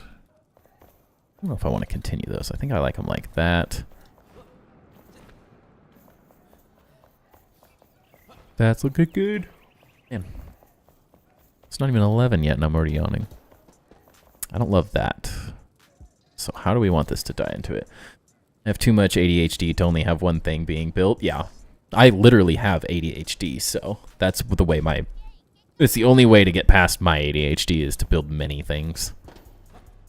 Yes, I tend to work on one project, but like in the middle of everything, I started working on a bridge, and then I jump over and I start working on those, and then I rework some detail that didn't work, and then I get stuck on the ceiling, and then I jump down to doing weird details like this, and it's like never-ending cycle is how I tend to do things. It's worked out pretty well for me. See, this is the problem I knew I was going to run into when I started doing this part. I was like, I love how this is a perfect little like 3-block space. Feels really nice. Then here it's like, well, you didn't do a 3-block space, so how are you going to have this die into anything? Not that like these are the details I should be worrying about, but it doesn't look bad. Looked weird having just one. I could like line it out the edge, I guess. It's more like, how do I want to connect this in? Could stick it right next to this edge, I guess. Sometimes I like get stuck on one specific idea. That's like, I created a 3-block gap and I want to keep it that. But that's not always how it works, you know? If life were perfect, that's how it would work, but life is not perfect. You can loop it off? What does that mean?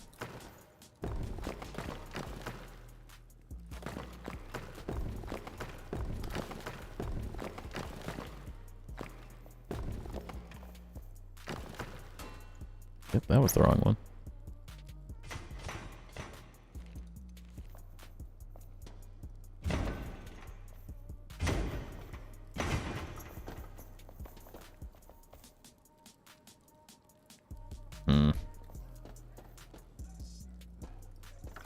Or are you saying like loop it? I'm just trying to understand what you mean by loop it off. Is all. We could do 2 in the center instead. I don't like that much either. I mostly just like it because I liked this little stair detail. I thought that looked really cool. Not much, not a huge detail, but doesn't necessarily need to follow all the way around. But I like to create a clean. What if we went like this? Anti-loop.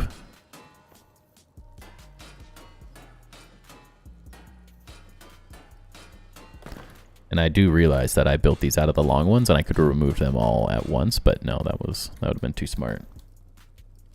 My friend is here with me. What's up, motorcycle? How you doing?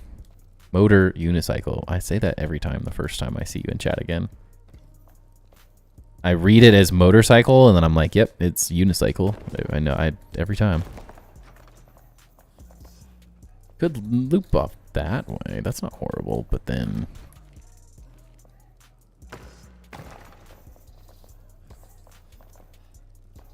die into nothingness. That just dies into the wall, I guess, maybe. If I was like smart, I would just like pull this out, but I just liked the way this stair looked, like set back a little, so it's fine. I think I can live with that. It's not bad. It does kind of bug me a little that that's not one off the edge though.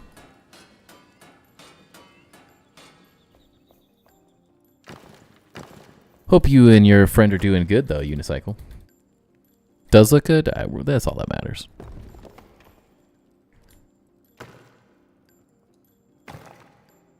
What? Brain. I do one thing and then start undoing it at the same time. You could loop the stairs and the path, so 2 loops. The looping. I could just stop it here, I guess. Yeah. Looper there and dip that out. Gets the effect without having to like battle this this issue.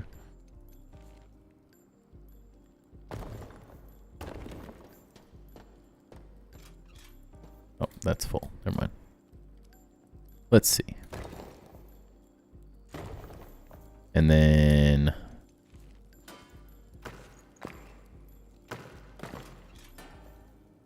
dye it in here. That's more consistent. And it gives it like a reason to die into it there. And that gives the effect without really running into any issues. It's probably the way to find. Happened to Crazy? I don't know. I haven't seen Crazy in a hot minute, man. At least in stream. Every once in a while he sends a random message in Discord, but I have not seen him in a minute. I mean, this looks better. I liked the one block there.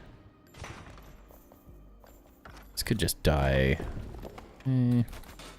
Oops.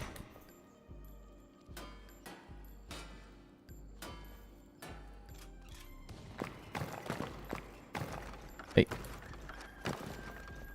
Could just do that. Not overthink it. It's probably fine.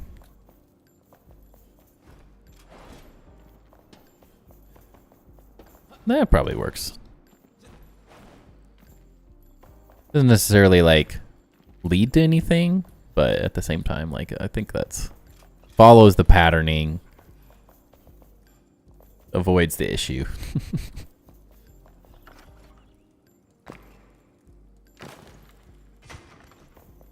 I just thought this looked really cool. Was all I really liked.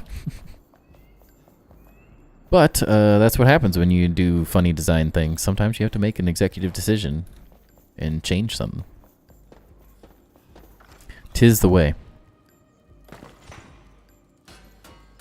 Actually, I'm an idiot. Before I get ahead of my... Hello? Second, I thought I was going to be trapped there forever. What? Alright, well, apparently that isn't going to work. Thought I was just going to be able to erase those a bit easier. I was wrong.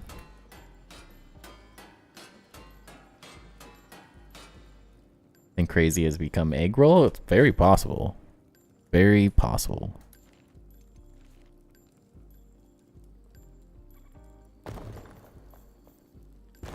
I'm assuming my only guess is he got tired of me not making him a mod.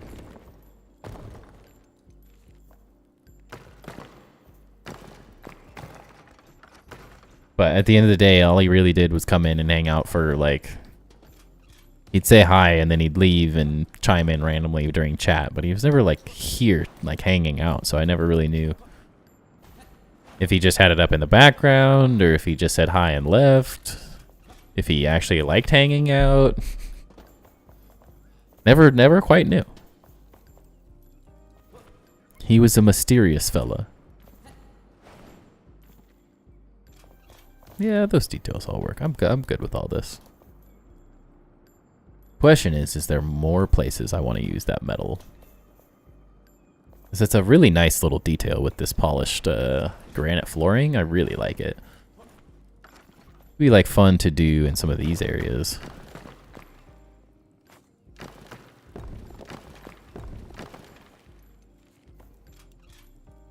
Hear me out. What if we play Grounded together? I haven't even been playing Grounded hardly. The only reason I've gotten on Grounded since I made that Pagoda Base tour is because I wanted to get the new trinket that came out. The issue is I don't have fun, like, just playing Grounded anymore. Like, the only thing keeping me playing is doing this part 2 for the Pagoda Base build, and then potentially finishing my city. But my world runs really poorly, so I haven't been having very much fun, like, doing streaming or anything of it. Less enjoyable that way now. But like starting a new story or something with people just doesn't sound fun. Not because of people, but just because like I've played so much Grounded.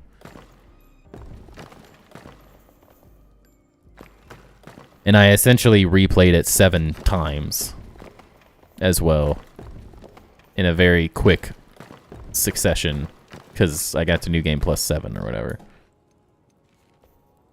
But don't take that personal. It's nothing to do with you, Unicycle. It's just I'm struggling to have any enjoyment playing the game anymore. Because I've done it so much.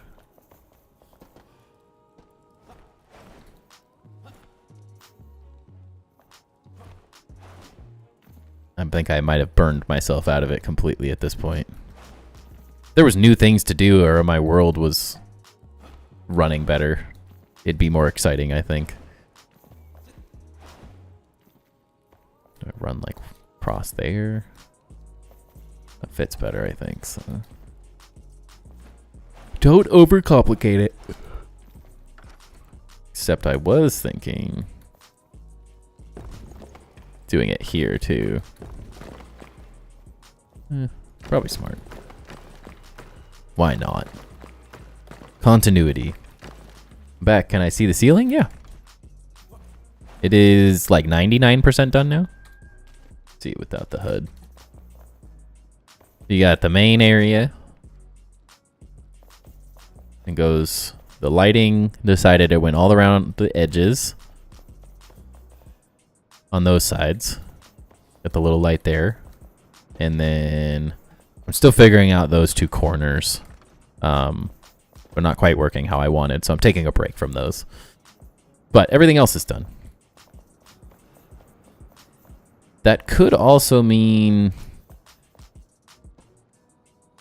now that I'm looking at it, since I'm going to change that upper portion, this might be the fix is, so you take a break every time, man. That's what I'm saying. So, hear me out. If we delete this, because currently we can't, but since I want to change the design of the front entry, we can. And so if I delete this thing, that allows these to be too thick, to be thicker, and I might be able to recreate this going across there, and that might look good. That might look really good. That gives me a lot more flexibility. I'm tempted to do that, except I think that should be 2, right?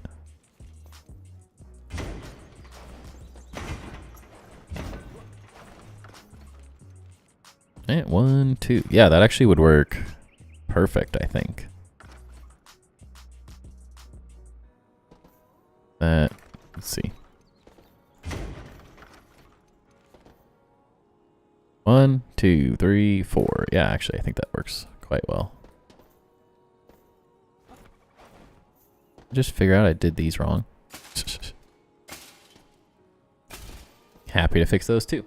How long did it take you to make all of this? I have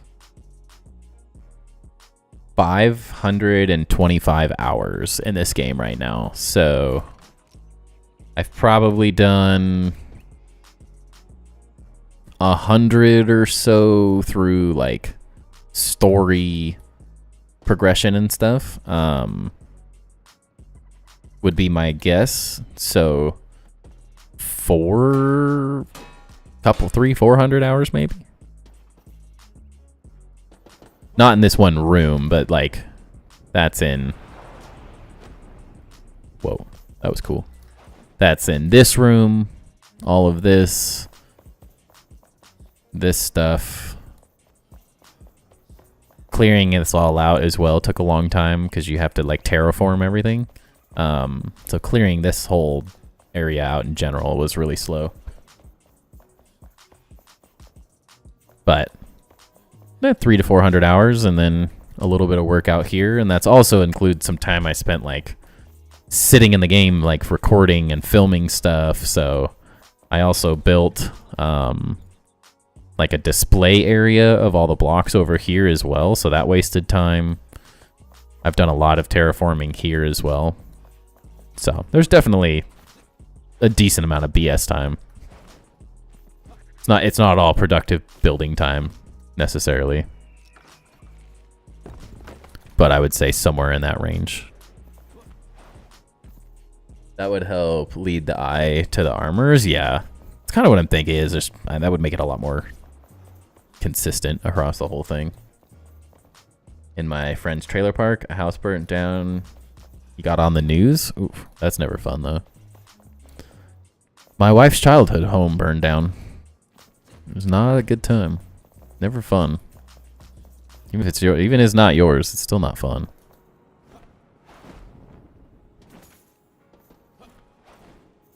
Let me up.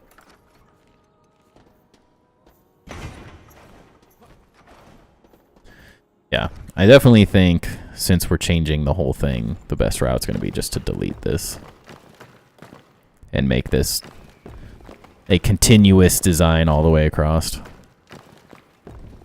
Actually, technically, I don't even think we need to worry about anything. That might make it even better.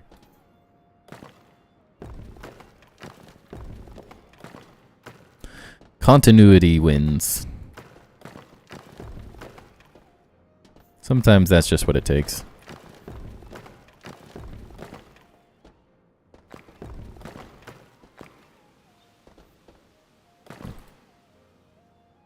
Yeah, that was a long time ago, though, so... That was when me and her were both in high school. And we weren't together or anything.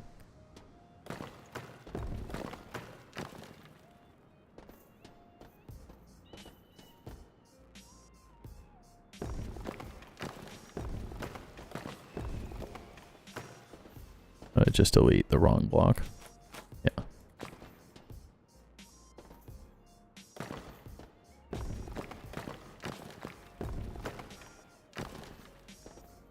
Sometimes the hardest thing to do is just delete everything. I mean, I never suggest deleting everything, but like deleting a portion of an area you're working on instead of being stubborn like I was being.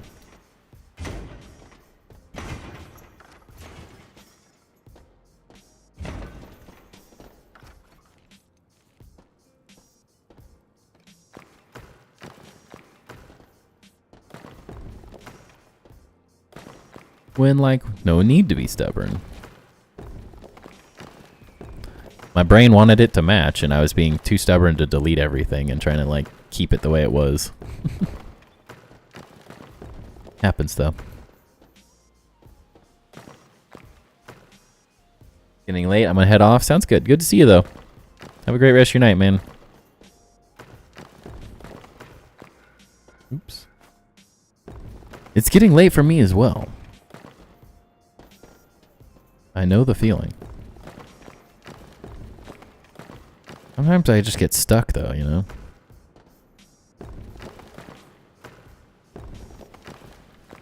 I'm just like... The last two streams have been really fun, so... Not that I don't have fun every night streaming with you guys, but I don't know. Sometimes, like... People are just having a good time. There's a lot of people chatting, or... Like the last two nights when one person leaves, another one shows up and like continues interesting, fun conversations, and so keeps it very entertaining. While I'm building things I'm having fun with. It's best of both worlds. Before I leave, when did you start the world? Like what update or what month?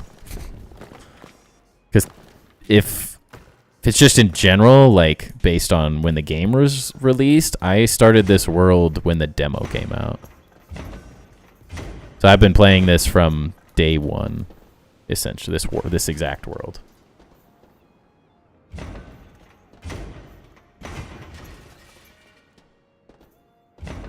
But for, like, I don't remember... I mean, I guess if you looked up when the Enshrouded demo came out, then you'd know the exact day I started it, realistically. I'll be more avid with chatting once I can actually play and know what I'm talking about, just living vicariously for now. Dude, I'm so excited for that, though. You're gonna have a blast. And then having more people building, it's all good. Everything is good. And there's not one person should ever feel like they're obligated to talk in chat, by the way. You want to sit, I lurk in so many chats. So do not feel bad if you want to lurk. That is, I am very happy to do it. There's a guy, Bela Lord, that streams Slay the Spire. And people are like, sorry, I just like lurk and fall asleep to your videos. And he's like, dude, as someone with insomnia, I absolutely love that I can help you fall asleep. Like, if that's what my content does for you, that's not like saying it's boring and I fell asleep to it. It's like you help me do something So if I help you like chill out at night and you just want to watch in the background and watch me build things, or if you want to build while you watch, like that's what I do with other people's streams as well. So oftentimes I watch building streams just to kind of chill in silence and build my own stuff. Before I streamed specifically, that's like everyone I watched, that's what I did. I just watched them stream and then did my own thing. And so, you know, however you take the content and it's how you use it. That's all good.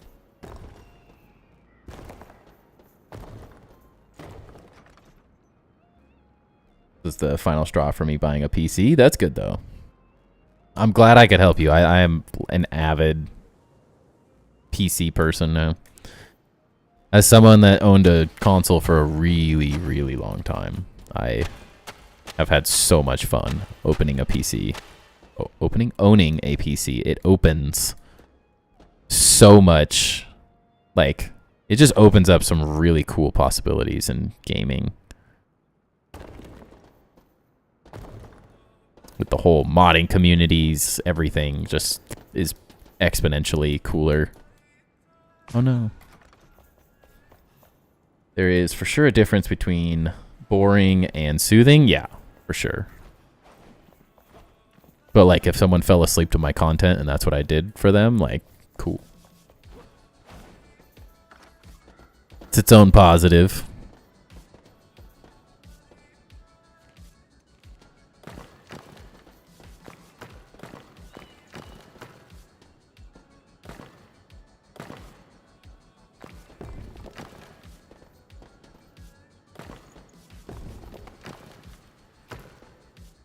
To each their own. At the end of the day is the way I see it. I am a notorious serial lurker in most streams. Just like watching and chilling. Instead of like watching shows, I tend to like watching live interactions and stuff.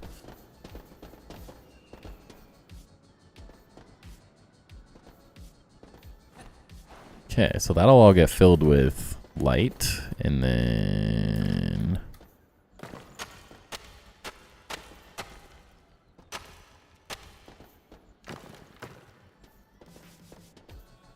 just with that. What is this? That's all working though. But yeah, I'm stoked, Grim, that you're gonna be playing soon. I'm excited to see what you come up with, and I'll have someone to kind of like help. You'll be able to come ask questions and keep the chat busy as well, because I'm sure there's a bit of a steep learning curve, I will say.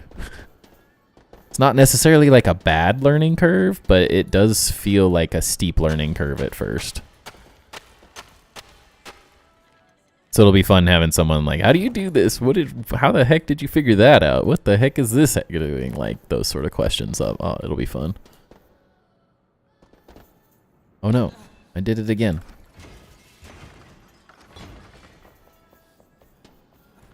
Do you even visit other people's worlds? I have not. So in like Grounded, I was doing community-based tours with like tomorrow I'm doing a base tour with Luderav. And so I was in Grounded. That was one thing I really wanted to do, was do base tours in this game, but we just haven't grown our own community enough for people to want that. But I would love for one of my like mainstays of content on this channel to be community base tours. So people that don't create content, have a way to get their cool stuff out in the world. Because, ooh, is that okay? I think it's fine. Because that's actually what got me started in content creation, is another creator that was playing Grounded did a base tour of my pagoda base, which is like was super fun. It got like 150,000 views and blew up and created this, like, it got me into content creation. Like, he was like, dude, you had like, we just had like, we hit it off, me and this guy, and like, he was like, dude, you're like, it's so hard to get people that are like chill and not awkward and weird during these tours. He's like, you were so like natural. We just like vibed and had a good time. He's like, you honestly should think about doing content. Like, if you need any help, let me know. And he kind of like coached me through some of the early processes and getting started. And then he stopped playing Grounded, and I kind of picked up the mantle of doing community-based tours, that the void he left when he stopped playing. And like, ever since then, I love giving other people the same opportunity that I was given, because it still to this day, like, it's the whole reason I'm doing this at this point. So if it can help other people, and for me it was like, dude, I put 500-600 in-game days in Grounded building that first base, and I was like so happy and had so much fun doing it that I was like, but it kind of felt crappy, like building this ridiculous thing and no one ever seeing it. And then he's like, dude, come on my channel and do a base tour. I was like, a what? And he's like, yeah, I'll just tour your world and then we'll post a video and people can see it. And it just like, it snowballed from there, and it was a lot of fun. It's exciting though. I was late to the Grounded party being console. Now I get to join the ride. Dude, I felt the same way with Grounded. I got there at the 1.0 and I started playing at 1.0, but I didn't actually start making content until like 1.2. And I was so far behind the ball that like the vast majority of my videos would have hundreds of thousands of views. So that's why I'm like committing to Enshrouded, in the hopes that it blows up like I really think it should. Like, it's that good of a game. It should blow up, and like I'm like, I want to be there from the beginning. So I'm following this sucker all the way through. Not that it is necessarily a regret of mine that I didn't start playing Grounded and making content sooner, but like, I'm not gonna let that opportunity pass me by, because there's no other building game out there right now that's this interesting. So it fits my niche too well to not like just commit and have fun and see where it goes. Fair, I thought the same as See-Through discovered you, as most of us did with the tour, and my first thought was like, finally somebody that doesn't sound bored and awkward. And fast forward to now with Discord and live streams, how much you stand for the builders, conversing and sharing each other's ideas. It's just icing on the cake. Yeah, I love it. That's the whole goal. Everything you just said, realistically. Just, I want to give other builders platforms, because most builders are not like me. I'm kind of a freak in the industry sort of thing. Like, not many people that build want to have conversations and talk while they're doing it. Ludorev, like he's saying, he's like, I just want to focus on my builds. And then, so like giving him a platform, like, because he's thought about making content, but he hasn't started or anything. So I'm like, well, the least I can do is give him a place to show off his crazy cool stuff. And like, if he ends up doing exactly the same thing that I did and starts making content, like, even better. And if not, like, it's a place for people to chill and talk and get building ideas. And I love watching people to get ideas, so if people love watching me to get ideas, that's even better. And I've really enjoyed the like sort of teaching process as well. I found a bit of a passion in life with like helping people be more creative, but not in the way that I originally thought I was gonna be creative in life. Thinking originally I was gonna be an architect, and then deciding like that this is soul sucking. I don't want it. And found a way to make it do architecture in my own way. It's been fun. But glad people feel the same way that See-Through felt and stuff, and enjoy it. It would have sucked if I wasn't very good at it. We'll be like old wise men when it drops. That's really the hope, honestly. That was the biggest struggle, is I feel like I really started hitting my stride as Grounded died. And that just like, it was a bit gut-wrenching as like getting into content, and I'm like, I did that top 10 build tips video, and I'm like, well, one, if I would have done that video about 6 or 7 months earlier, I think it probably gets 100, 2, 3, 400,000 views instead of almost 100,000 now, because the viewership was just so ridiculous. Like there's some garbage videos out there that got a couple 100,000 views, and not that it's all about views, but I'm like, I feel like I hit my stride right as the game was dying, and I'm like, I'm not doing that again. I want to be ahead of the curve now. Early bird gets the worm, you know. Buddha is the man. He didn't know me from a bar of soap. Saw a pic of his on your Discord, private message them, and he responded really quickly explaining everything I was asking about. Nice. Yeah, I love being able to connect people too. I think that's a lot of fun. That was when I was like, okay, I'm in the right Discord. Yeah. I just want to create a place for people to post like anything and everything build related in video games and creative endeavors, and if I can help them, or if I can connect them with people that can help them, like then the Discord is heading in the right direction. It may be small now, but I think as we play different games and meet different people, we'll slowly grow it into, I think, a really fun community.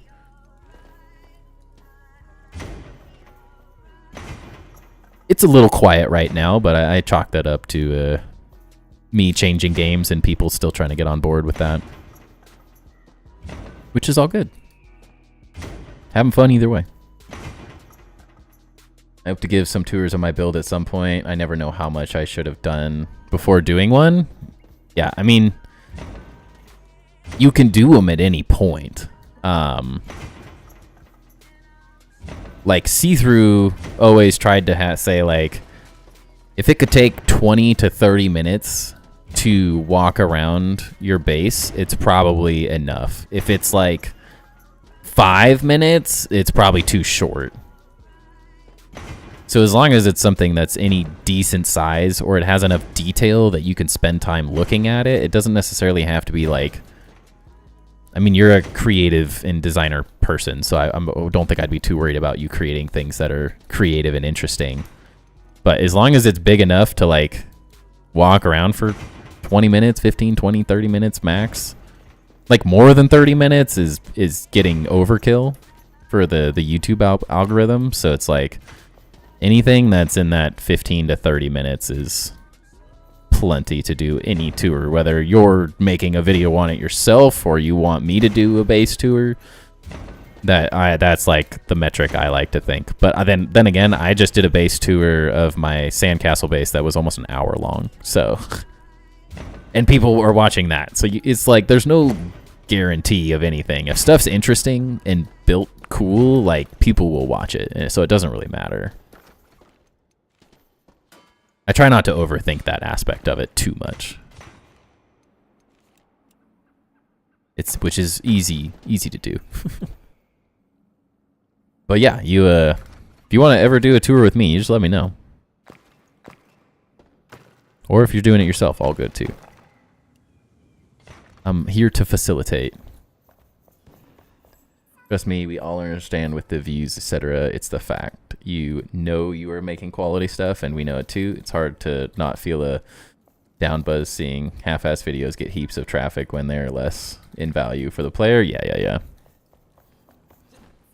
Yeah, that was Grounded for a long time. There's a lot of garbage that just got really popular because the game was so popular. And I was like, I always wanted to be a cut above.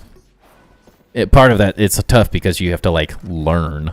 Like I'm learning the whole content creation thing at the same time, but my goal is just every day make my videos one step better than the previous one. then do a little bit more editing every video and a little bit more, like, more interesting footage and a little bit better this, and just slowly increase the quality everywhere I can. And then at a certain point will be amazing. But yeah, my goal is definitely in Enshrouded. I would love to do base tours for people. I think that would be super cool.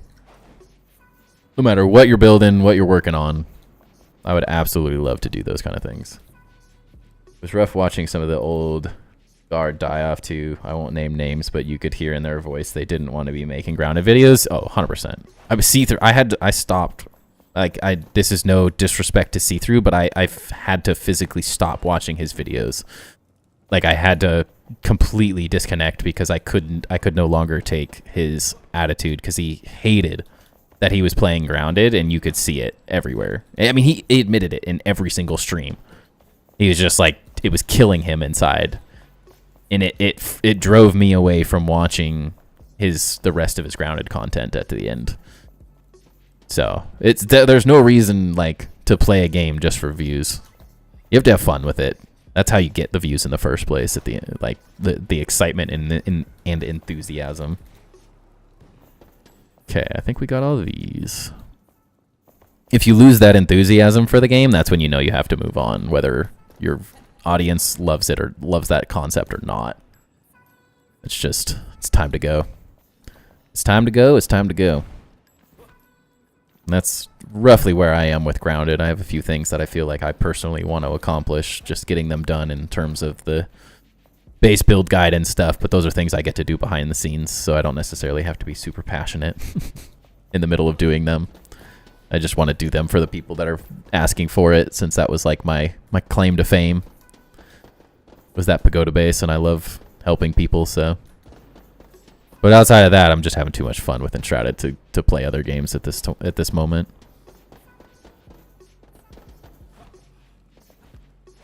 I think it was harder for me on the Grounded side, watching all these really successful Grounded creators that had like created a life around Grounded, losing everything.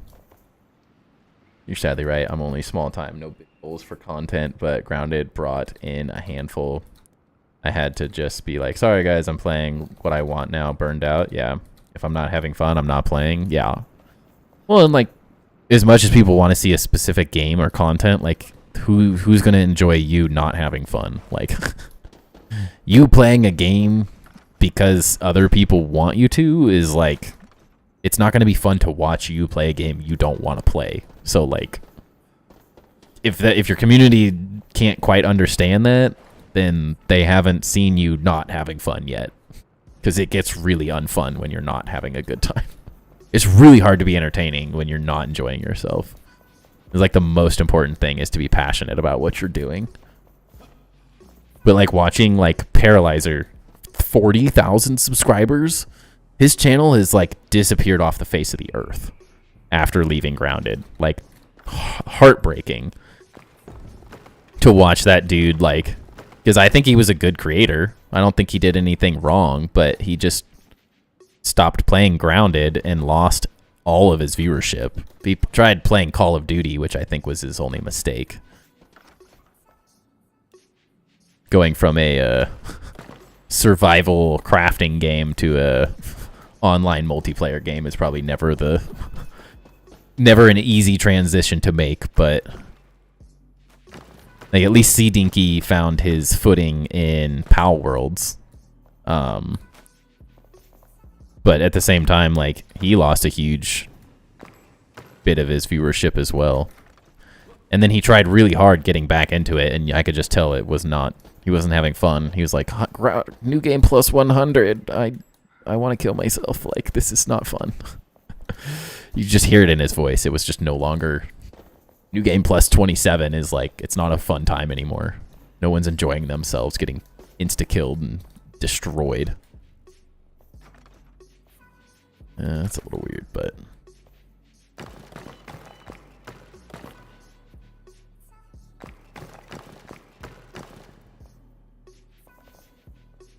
I found see-through from Enshrouded. Oh, I didn't really enjoy grounded content, so I did follow the grounded movement. I keep hoping he comes back to Enshrouded. That thing is like, I don't even know if he really makes... He plays like... it's so weird. Like, he just disappeared almost. 'Cause I watched him every single night for a really long time. Like, I literally watched his stream every single night. Before, the only reason I really stopped was that he stopped having fun and stopped being the enjoyable guy that he was for a while, and then he just kind of like lost interest and stopped playing games, and I don't see as much of his content anymore. He makes a lot less of it. He was making daily videos, like he was grinding, and it was fun to watch him, and I was learning a lot from him too, so it was really fun. And then I don't know, he just kind of, I think he burned himself out really bad. But I got into Enshrouded partially because he got into Enshrouded. I found it because of him and another grounded content creator, Jade PG. Or Jade Crafted, whatever it is. He's got multiple channels. But they got me onto this game, and then I was watching, and I was so into the grounded streaming. That was when my stream was blowing up. I mean, I was having like... Not that having 10 to 15 people right now isn't good, but I was having like 25 to 30 or 40 people watching grounded streams at times because I just hit it at a good time with my mega build and the 1.4 update, and then the viewership like crashed out and died right as Enshrouded was getting really popular, and I didn't quite transition over quick enough. I may have gotten a little bit butthurt that I didn't start building an Enshrouded, and they had a build competition that I know I could have made something really cool for, and I was just too behind the ball, and I got a little butthurt of my own stupidity for not playing a game that I knew was going to be something I should get into either way because I was going to have fun. And so I postponed playing for a little while, and I finally was like, dude, just play the game. Stop playing grounded every single time and branch out a little. And then see-through stopped playing Enshrouded. I think because the viewership isn't that amazing. It's really see-through or Enshrouded is really weird for viewership because there's like random streams and stuff. Like Chisel Chip has one stream that has like 700,000 views for like building a little hobbit hole, and then like other people's incredible things like get no viewership, and it's a really weird viewership game for some reason. It's like the videos are very polarizing for some reason. They either do like so incredibly well or so incredibly bad. And so I think for him, because he does it for a living, not as a hobby like I do, I think it just like he couldn't put the effort into continuing something if it wasn't panning out financially for him at that point. Now, that's just me using my spidey senses, but that was the vibe I got. Even though, because he's building some really cool stuff. I think if he would have stuck with it longer, he would have had fun and probably would have been able to create a good community around it, but it's tough being patient when you have to you pay your rent off of this. So, some of his live streams chasing New Game 100 felt like the dude needed a hug and to curl up under a blanket. Yeah, that's exactly. I did too. New Game Plus was just depressing when you got that far. There's just nothing fun about doing that kind of grind. Yeah, he seemed a bit stressed out. I hope he's doing okay. Yeah.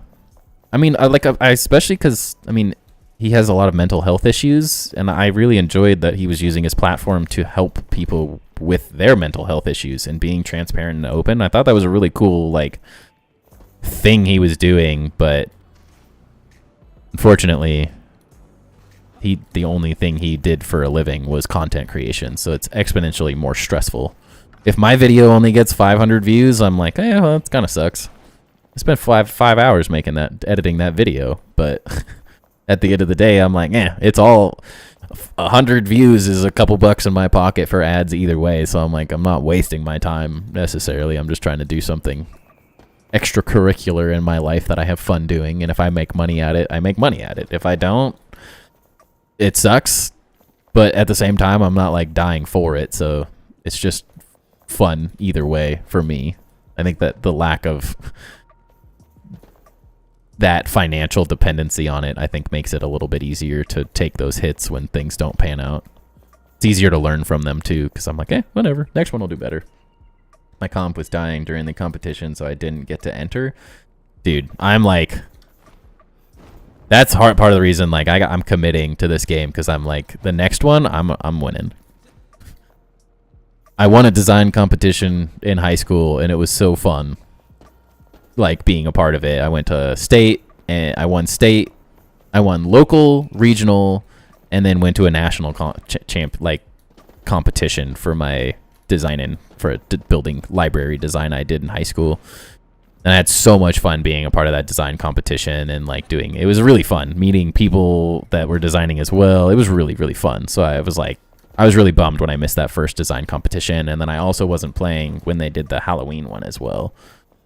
So I was kind of like, I gotta get fully involved in this game, because I either need to get really good at building so I can build really fast when like the next seasonal one comes up, or I need to be so far along in this build that I can just win with whatever this build is at the time the next like full-on update or build competition comes out. Because like the first one was just build the coolest thing you can build. The second one was based on Halloween, so I'm like, I really want to be a part of the next one, because I think that would be super fun. And like Chisel Chip won the Halloween build competition, or he was one of the winners. I don't necessarily know if he won the top prize or anything, but he was one of the winners. And two things: he gets an insane amount of viewers. I already have plans for the next Halloween one. Nice. He gets like 100+ viewers on Twitch and YouTube every stream that he does for Enshrouded, because he's like a name in this game at this point, because people know him from the build competition. Two, his name is in the game now, because he was one of the runners up or winners or whatever. He is in the is it this? Where is it? This? I don't remember where it is. This? That. Is it this? They have the like trophy room, and like his name is in the game forever now, and I'm like, that is freaking awesome. So I want to win. I want to be one of the winners, because I think it would be so cool to have your name in a video game. That would be super epic. Not to brown nose too much, Timber, but that's why your stuff is likable. You treat all of us builders as a unit, not a hierarchy. Helps that you're just working away like the rest of us and not relying on these streams to pay rent. Yeah, I'm just here to like build cool stuff for people to watch and enjoy, and hopefully inspire others. I'm glad the message gets across. If I can help anyone with their builds, if I can help anyone show their stuff off, that's the whole goal.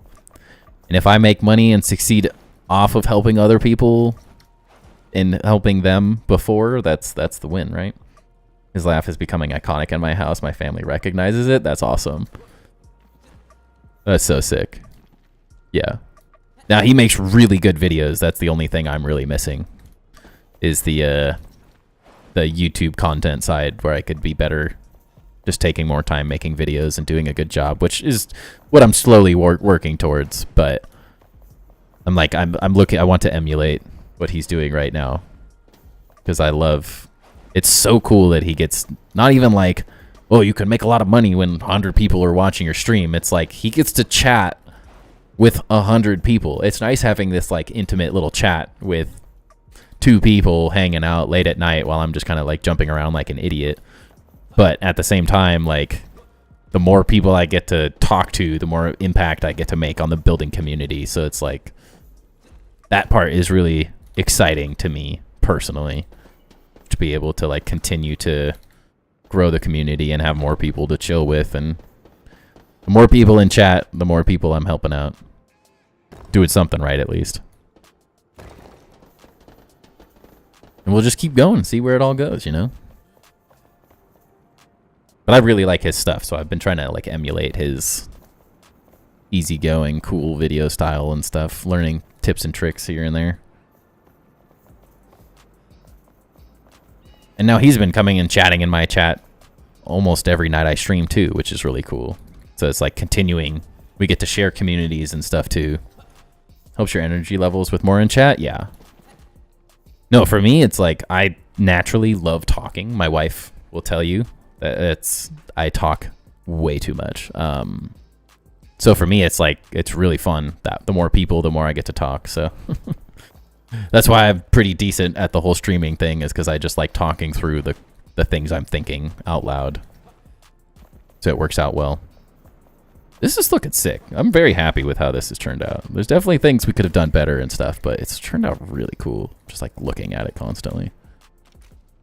Nice to find a later streamer. My 2-year-old hates sleep, so thanks for streaming late. Joe, see, we get it. Because I have a 2-year-old that hates sleep. My son turns 2 in April. And dude, it has been a freaking nightmare. We just found, and I don't want to like jinx it or anything, but we just found a slight routine that is working to where my wife can put him down at 7:30 because he refuses. I put him down for a year and a half, and then out of nowhere, he just refuses to go to sleep with me. I did it every single night. I put him down for a year, almost a year and a half. And it's just like one day he decided, Dad sucks. I only want Mom, which I know is very normal. So I'm all good with it. But it was like, it was such a bummer because it was like so consistent. And then out of nowhere, it was like every night he would scream and fight. He figured out that if he screamed long enough, he would throw up.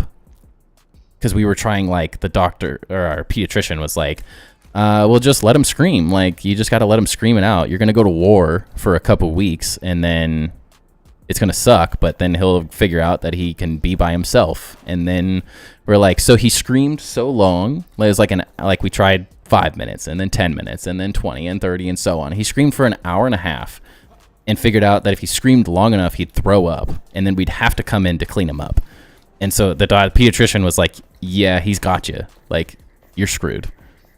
And then out of nowhere, I just figured out that if I go upstairs, just me and him, into his playroom, and I just absolutely go complete ape shit and just run him around, jumping, screaming, just having the time of our lives, which is really fun. It's a really fun, like 30, 45 minutes to an hour. But it is like, I have to work that kid. Like, we have to run around. We're playing golf and like throwing the balls, all like ball pit balls everywhere, and we're jumping on the bed. We're just going completely psychotic. And if I do that long enough, he gets tired enough now that he's been consistently going to sleep between like 7:30 and 8:30. Whereas there was like 4 months where he would stay up until 11 and would just not go to sleep, which was so hard because we had this like phase where he would go to sleep he was going to sleep at 7 every single night when I first started streaming. And it was just like every once in a while he'd have a rough night, but he was going to bed at 7 every night. And so I could just start stream at 7 and do my thing. And then out of nowhere, like, it just fell apart. Not that he was ever an amazing sleeper, but I know your pain. And that's the reason I start stream when I do, is because that's when he goes to sleep. So if he goes to sleep at 7:30, I start stream at 7:30. If he goes to sleep at 8, I start stream at 8. Then that is like the whole reason I stream when I do, is purely based around his sleep schedule. I seem to be collecting parents of young kids as my main viewers. My first son started sleeping 12 plus hours at 7 weeks. My second son is exacting revenge for the easier child. My 2-year-old has night terrors, so it makes him fight sleep as long as he can. Ugh. That's like, I mean, I kind of understand the struggle, because in the beginning, my son wouldn't sleep unless he was being held. You could not set him down, so it was miserable. And then we figured a system out, and he slept all night. He would sleep 10 hours every night. And then he'd do that for 3-4 months, and then he'd like blow up and have this horrific sleep regression, and it would just become pure hell, and he would fight everything, and he'd scream, and then we'd get 2 weeks of relief, and then he'd be even worse. Then he'd go into a worse sleep regression, and it was this like you'd gain an inch and lose a mile, and gain an inch and lose a mile, and it just was getting so incredibly difficult. And then I found this routine of just exhausting him. And my mom is our babysitter. She's retired, and we only live 10 minutes from her, and she was made to be a mom. And I finally had to have a conversation with her. I'm like, he cannot take naps if it's past 1 o'clock. He can't do this. Like, we're losing our minds. And I think we finally found out a system that's like sort of working for him, where he goes to bed at a decent time, semi-consistently. Once he's asleep, it's great, but he would stay up until 12 if you let him. It was getting so bad.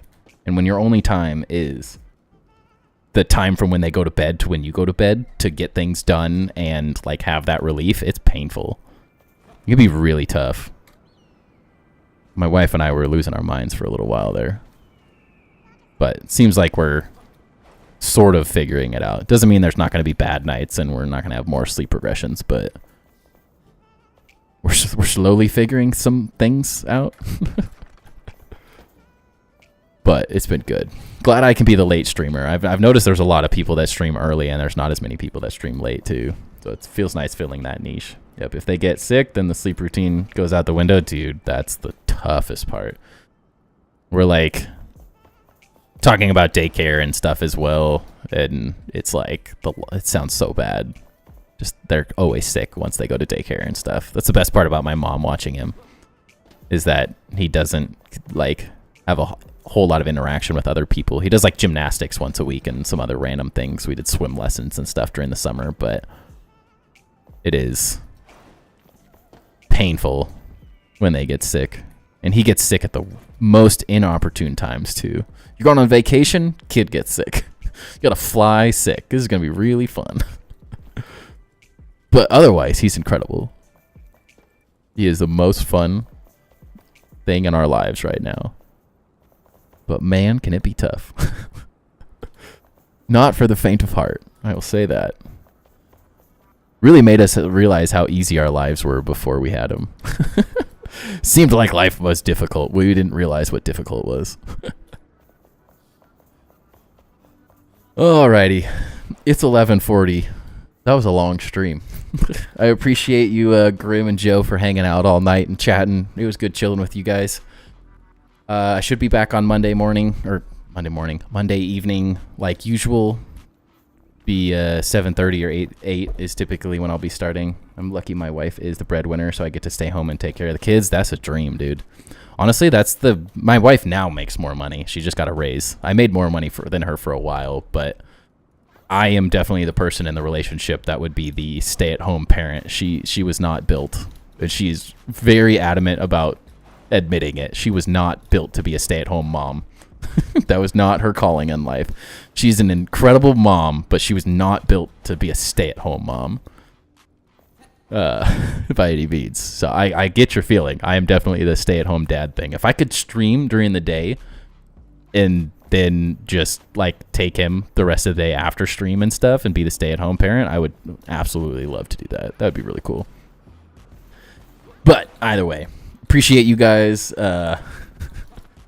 Can't wait till you get your computer, Grim. Hope you guys have a great rest of your night and a great weekend as well. And I will catch you on Monday. We'll talk to you later. Peace.